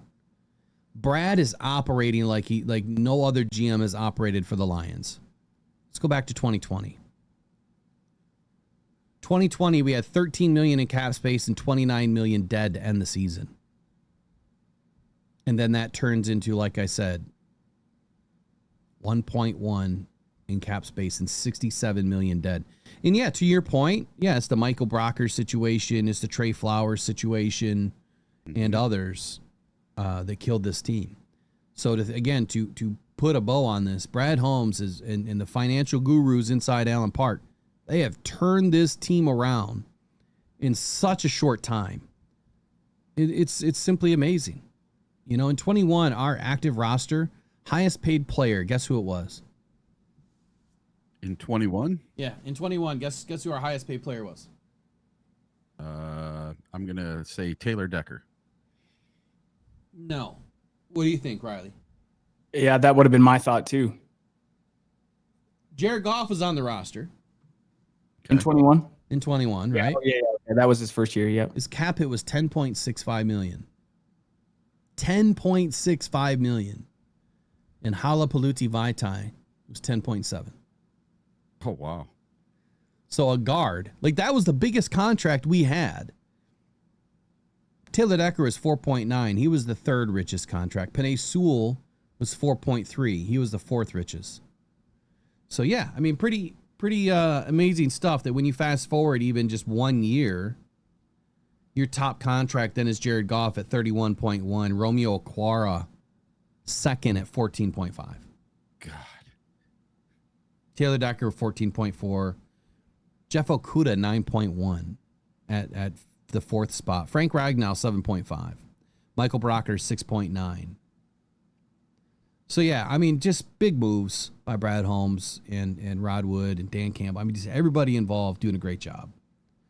All right, so where were we on this final segment here? Let's kind of get to know a few rookies today. Something that Tim Twentyman does every single year. I'm a little bit behind the eight ball on this, but let's start with Dominic Lovett. Now, you guys know that I'm infatuated with Dominic Lovett this year. I think this guy has the gift to be fantastic for the Detroit Lions. His feet, simply amazing. The work that I've seen so far, I haven't seen another guy with better feet in a long time. He comes out of Venice, Illinois, and his nickname is Dom. If a Lions fan were to come to your hometown, the first place you'd take them would be Emo's, St. Louis style pizza. That's what Dominic said. His college major was communications, and his favorite world of TV, movie, or show was The Avengers. Now, he says, which actor would you play in a movie about your life? I love this answer, man. Denzel Washington or Samuel Jackson? Samuel Jackson being I love Denzel, man. He's probably my top 3 actors all time. For me is Denzel. He's elite, dude. He's I love his work. I really do. But The Samuel Equalizer Jackson, movie. you get all those F words in there. Oh yeah, for That's sure. true. And that was one thing I noticed about quarterback yesterday. Oh yeah, JG. If you don't like the F word, Jared Goff and Dan Campbell, that is every other word is the F word. It's funny, right? You just don't see that. We were watching, Megan and I were sitting there watching last night. We didn't want to watch it in the morning, so we watched it last night. She hates the F word. She hates cussing. I have a sailor's mouth at times.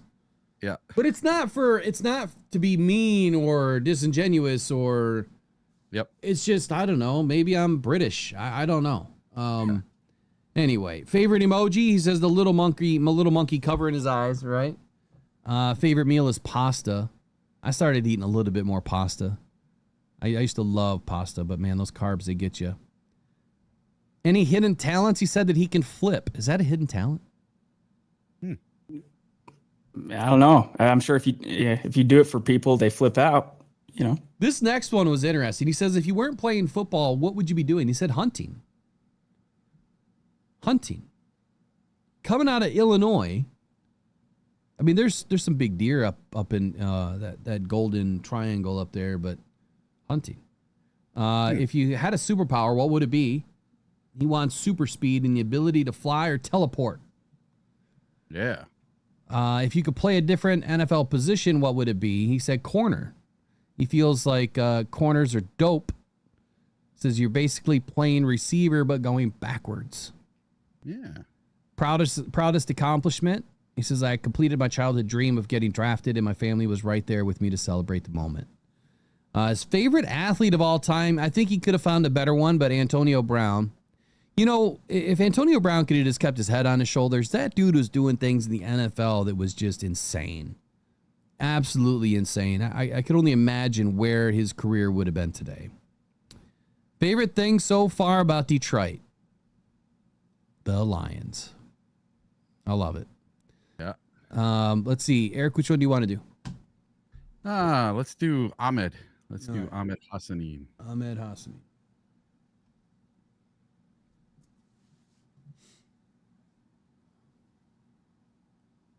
Go ahead. Whenever you're ready. All right. So Ahmad Hassanin. What's his nickname? Well, since he's been playing football, a lot of Boise State's fans and his brother call him the Hassassin. So the Hassassin. His hometown, Cairo, Egypt.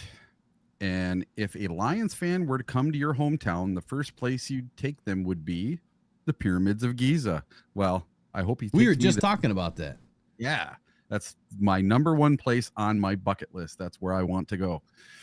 I want to feel them and touch them and climb on them the whole ball. Pause. Yeah. Hey, we're not making a movie. So his college major was interdisciplinary studies, and he has a 3 minor degree. A minor in business, a minor in communications, and a minor in leadership. Wow. Hey, now that's pretty cool. I Pretty like impressive. that. And here once again, which actor would you play you in a movie about your life? And he said Denzel Washington. Love it. There you go, Ahmed. And his favorite emoji, the one with the glasses with the smiley face. His favorite meal is steak, medium. Well, I'm gonna have to go medium rare there. Ahmed. Did you say medium at least? Yeah, he said medium, but there's nothing wrong with a good medium steak. I got to go medium rare. I eat my prime rib raw or black and blue. Oh, I can't do blue. But if it's got a bone in it, it's got to be medium for me. But if there's no bone, I go medium rare. All right, and then what would your entrance music be? We already know what that is. Walk like an Egyptian. Yeah, like an Egyptian. Yep. And do you think you have any hidden talents? Breakdancing. Oh man. So I wonder, they didn't do obviously Hard Knocks, but are we gonna get an inside the den of them having to do their song? Oh, that'd be great. What's going on in the chat? Why I only see like one name in there. Brandy's in there a bunch. Yeah. But if you could have any superpower, what would it be? You blink and I'm already at the quarterback. There you go. I love it. If you weren't playing football, what would you be doing? He would be doing CrossFit. And he was the Egyptian CrossFit champion. Wasn't he number 4 in all of Asia or something? He was number 1 in Egypt? Number 1 in Egypt, yep. And if you could play a different NFL position, what would it be? Tight end, right on the opposite side. What is your proudest accomplishment? And he said, leaving the United States at the age of 6. He then lived in Egypt for about 10 years and learned Egyptian culture, the Egyptian way, and then coming back in 2018, having to relearn English. And he did not know any football or play the sport. To see where he's at right now, it's a real big accomplishment. And then his biggest accomplishment was just believing in God. It's the biggest thing for him. And then who's one person you'd like to meet? He wrote Jesus. Who is your favorite athlete of all time? Everybody should know this one, Aaron Donald. And that is a great one for him to want to be like. And then what's your favorite thing about Detroit so far? And he wrote, the people that work in this organization are super nice. Everybody is super nice. They coach me really hard, and I love that. Good answers, man. Yeah, a little look inside of Ahmed Hassanin. Good answers. So, leaving the United States at 6, lived in Egypt for 10 years, learned Egyptian culture, Egyptian way, and then coming back in 2018, relearning English. I love it, man. Isn't it? I mean, it's impressive. Like, we got to learn a lot about, Ahmed behind the scenes and on the scenes with Corey. Mm-hmm. And whenever you get in a really personal look at, what this individual's been through, and you hear about some of the stuff, like we heard about a lot of this, kind of behind the scenes through Corey and the stories that he was telling, even on the interview that we did. It's now going to come to life. Like we're going to see it in a few short weeks. And for me, like, I am so excited to see, like, I'm heavily invested into Ahmed because I want to see him do well. Right? I want this story for the Detroit Lions. Like, you've got the Jared Goff story, you've got the Aidan Hutchinson story, and then what that'll be. You've got the Amon-Ra St. Brown story, 5th round pick has now turned into a top 5 wide receiver. What's the next story? Is it Ahmed Hassanin? Does Jahmyr Gibbs break 2,000? Like, what is it going to be? We're due for another story this year. Every year we have a story, it seems like. So I'm excited about it. All right, what's up next for you, Riley? Dan Jackson? Dan Jackson, yeah. So hometown, Gainesville, Georgia. If a Lions fan were to come to your hometown, the first place you'd take them would be Long Street Cafe. His college major was agribusiness. His favorite agribusiness. Agribusiness. So is that agriculture? Yeah, it's. I'm assuming it's agribusiness has got to be agriculture. Well, you're on the boondocks, so there's probably a lot of agriculture around you, right? A lot of farming, a lot of cattle. Yeah. I'm so simple-minded. I do like the same 3 things every day, so I'm not always too aware of what's going on around me. It's just Lions football and Riley can barely tie his shoes. Oh, I wear shoes without laces. See, that makes it even better. He's already 70 years old. I literally have shoes without laces on my Do they have straps too? They're Red Wing boots. I just slip them on, dude. I don't have to tie. I just get on and go. I'm gonna send you some strap shoes. The Velcro. That's what my dad has, Velcro shoes. I mean, you can knock it all you want, but dude, does he ever complain about his feet being uncomfortable? So here's the thing. Honestly, what you're doing is efficiency, right? Like, you're trying to get rid of all of these little nanoseconds around you. Mm-hmm. So not to get too far left here, off schedule, but I started listening to, I think I posted it, but talking about signal to noise ratio.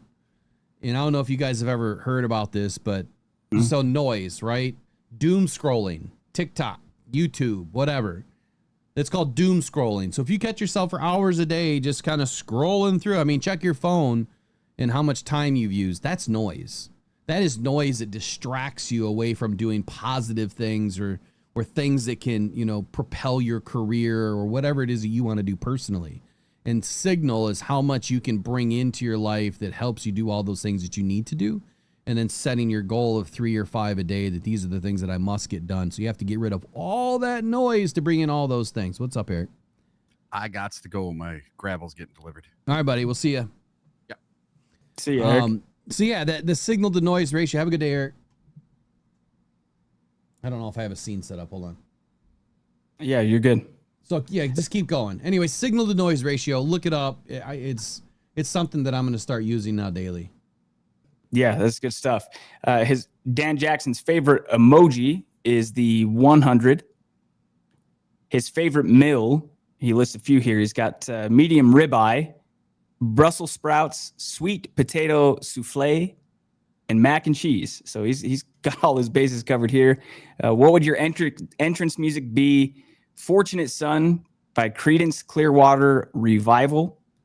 As for Dan Jackson's hidden talents, likes to pick up the guitar from time to time. If he wasn't playing football, he would be hunting and fishing. Probably could get some good times in with Frank Ragnow.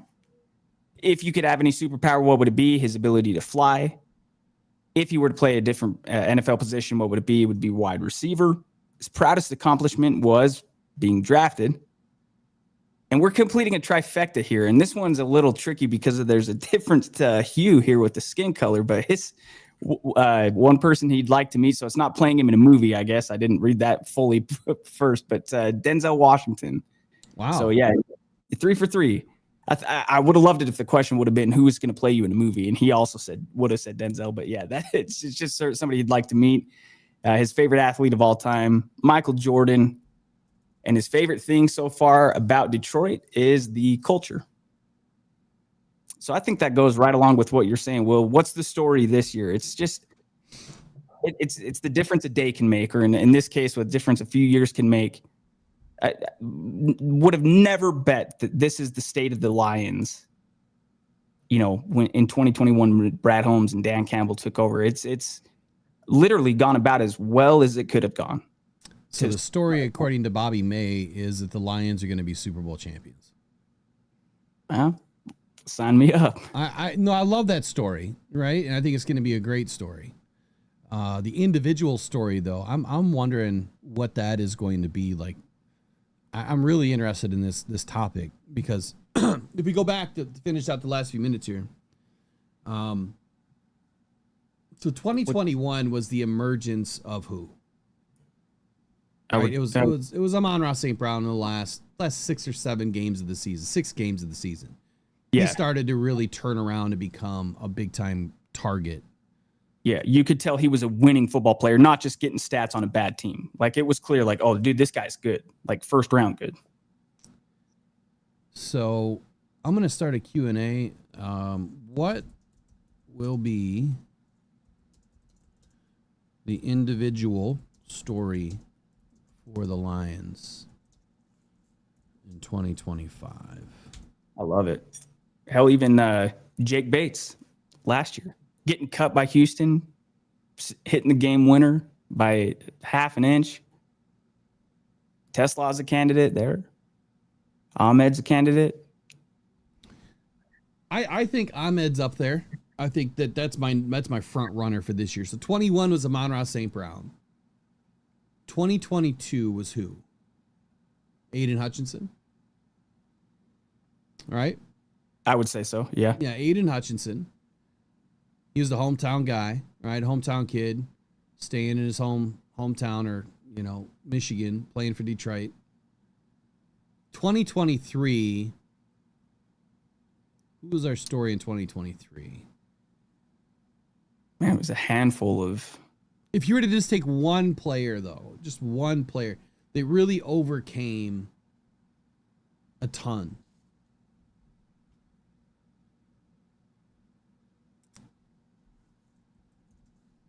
That's a great question. It's a hard one because you could say Jahmyr Gibbs because of how he exploded onto the scene and It took him 4 or 5 games to get his feet underneath him, and then when Montgomery goes out, he really just took off, right?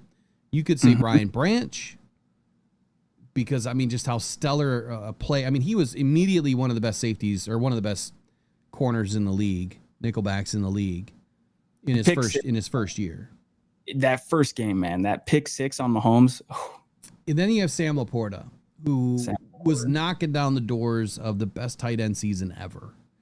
And finished a little bit short, but to be like number 3 or 4, best tight end ever as a rookie, I think was pretty impressive. So for me, it's Sam Laporta for 23. But it's hard to not talk about the other guys that did so well. You'd almost could, I know we're going player on the field mindset, but you'd almost say Brad Holmes, because he would, man, to think I remember the Inside the Den starts with all the clips of the media. What is he doing? Why would you, trade up? Why would you take a running back in the first round? He didn't just nail 1 pick. He nailed like 4 picks.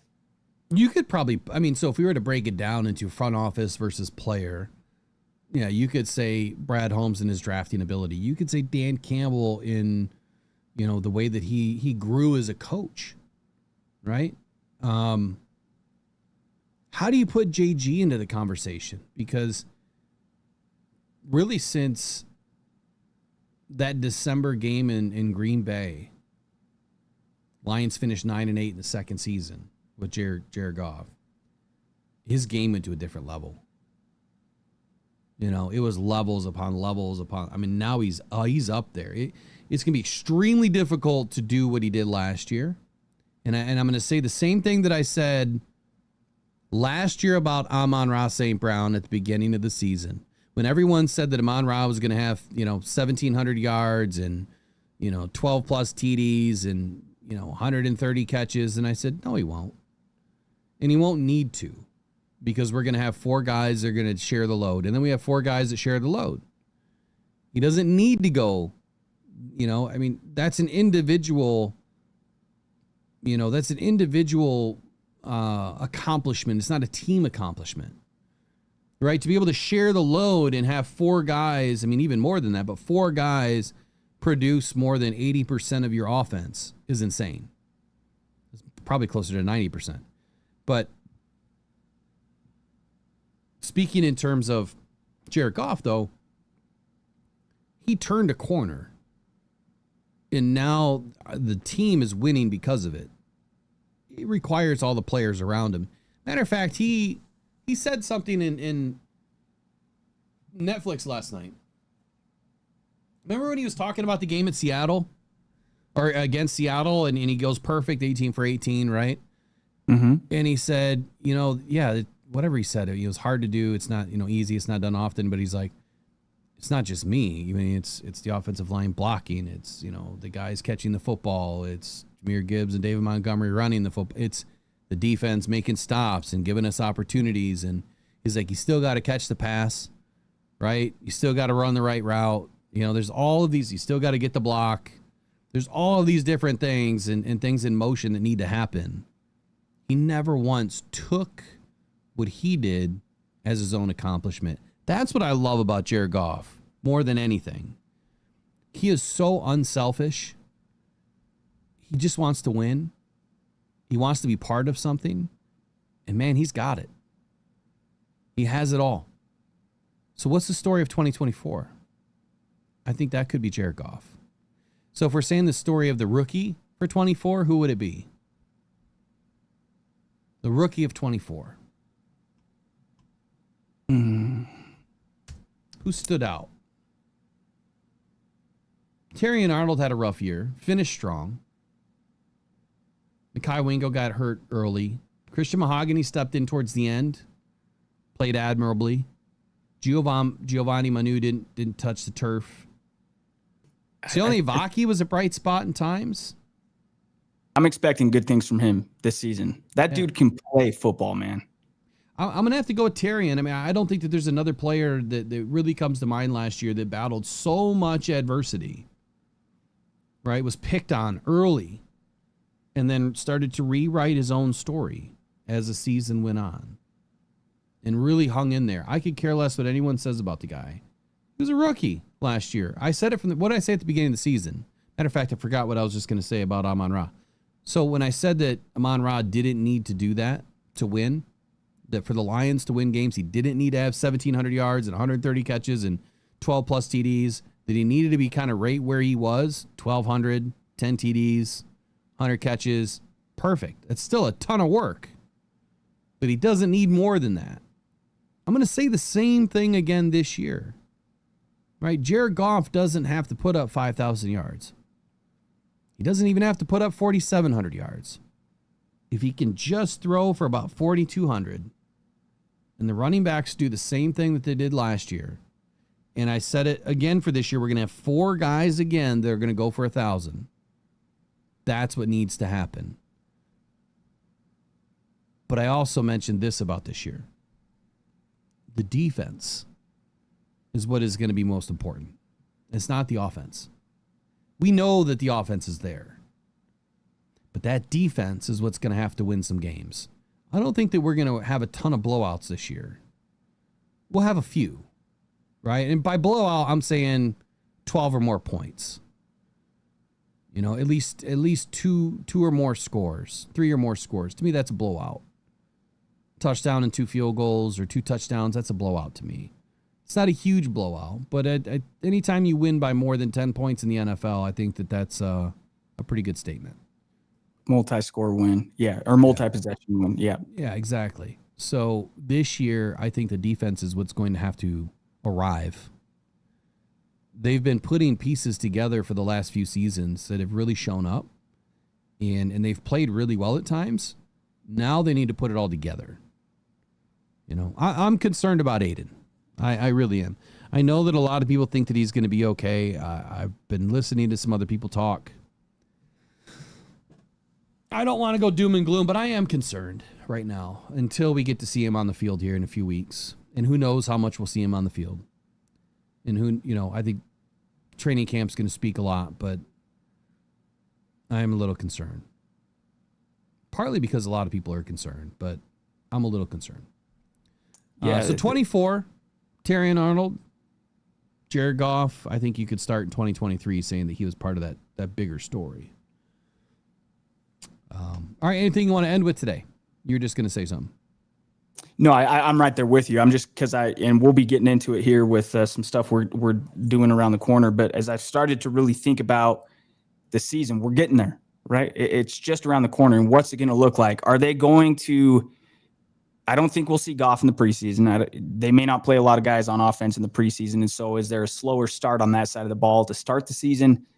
We'll find out. You got a lot of guys coming back. The pieces are there, but you don't just show up and start executing plays and having it work well. There's obviously a ton that goes into it. We all know that, but I'm with you. The defense is going to have to play really well right out of the gate to keep this team in a really good, strong standing. Maybe Jack Campbell is somebody there in that, but yeah, I mean, I'm just excited, man. Like you say with Terrion Arnold too, if we just take off the name, I don't tell you the guy's name or where he went to college or, anything about him other than, hey, they draft a guy, they trade up, draft a guy in the first round last year. It's a cornerback. He starts all year.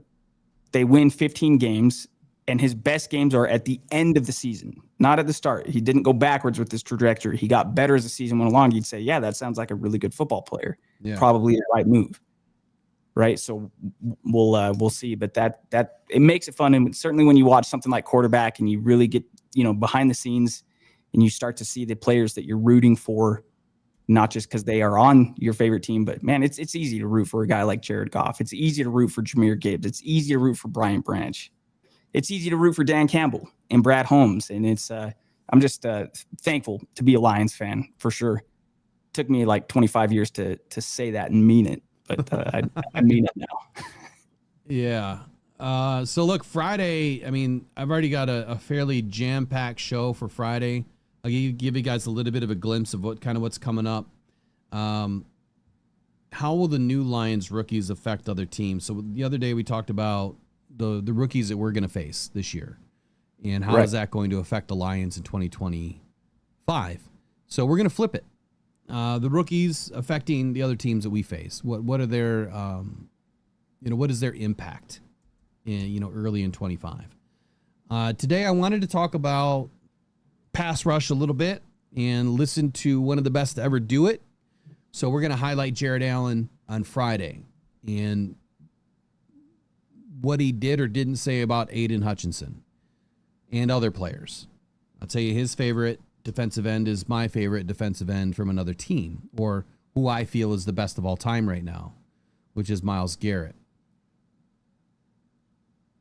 Who would the Lions have drafted if they didn't get Goff in the trade? I might do that in a video, but we'll highlight it again on Friday. And then there was a topic we didn't get to by Eric about J.J. McCarthy's role in 2025. We'll discuss that on Friday. And then by the numbers, another article by Tim Twentyman. We'll get into that one as well. And then also, first things first, or last things last, either way, realistic win totals for the Lions in 2025. There's a few people thinking that the Lions are not going to win 5 games this year. And I thought that was crazy. And then Aidan Hutchinson had some awkward moments. Some very awkward moments. And that'll be coming out today. So when you see it, click it, because it might, I don't know, maybe it make you cringe a little bit. It was a little cringe-worthy for me, and I don't think it was by purpose of what Aidan said or didn't say. But you'll find out in the video later. It's interesting. And no, I'm not trashing the dude. It's just, it was an interesting conversation. We'll put it that way. He talked about, is he ready for the year? And some other things. But we'll you guys will see it later on today. So, all right, 30 to you. Yeah, I just I feel that energy. Joe Burrow talked about it as he was at his piano, saying the season gets close, you start to feel that. I feel that here with Rocked On Detroit Lions every morning. I'm so excited for the season. I know this is going to be an awesome year with the team that we're all a fan of, and then the content that we are going to be bringing you. This is the place to be. Make sure you are sharing the show with your friends. And we appreciate all you guys. And remember what Dan Campbell said. Every coach has to have his quarterback, and I've got mine with Jared Goff. So everybody take that with you and go have a hell of a Wednesday. We appreciate you guys. Appreciate y'all. You all take care of yourself on this hump day. And don't forget to watch season 2 of The Quarterback with Jared Goff, Kirk Cousins, Joe Burrow. I will end this show by saying this. Joe Burrow's a weirdo. Straight up. The dude is just a weirdo. Definitely has some weird fashion about him, but hey, I guess if I could afford, $20,000 bags and, $10,000 shoes, I might dress in some weird stuff too. But he's just different. And I had that conversation last night where I said, he talks different. It's like, I don't know. You just got to watch it. And then you tell me when you come back in and watch the show, do you think that Joe Burrow's just different? He to me, he felt disconnected at times. I don't know. Just different. But that doesn't mean that he's not a good football player. I still think he's a good football player. So, all right, we'll catch you guys on Friday. I'll be back Thursday night, as the plan is right now. I should be on Thursday night, and then we'll be back later on today with some videos. You guys take care. Go and probably go Detroit Lions. We'll see y'all in the next one. Bye-bye. Maybe.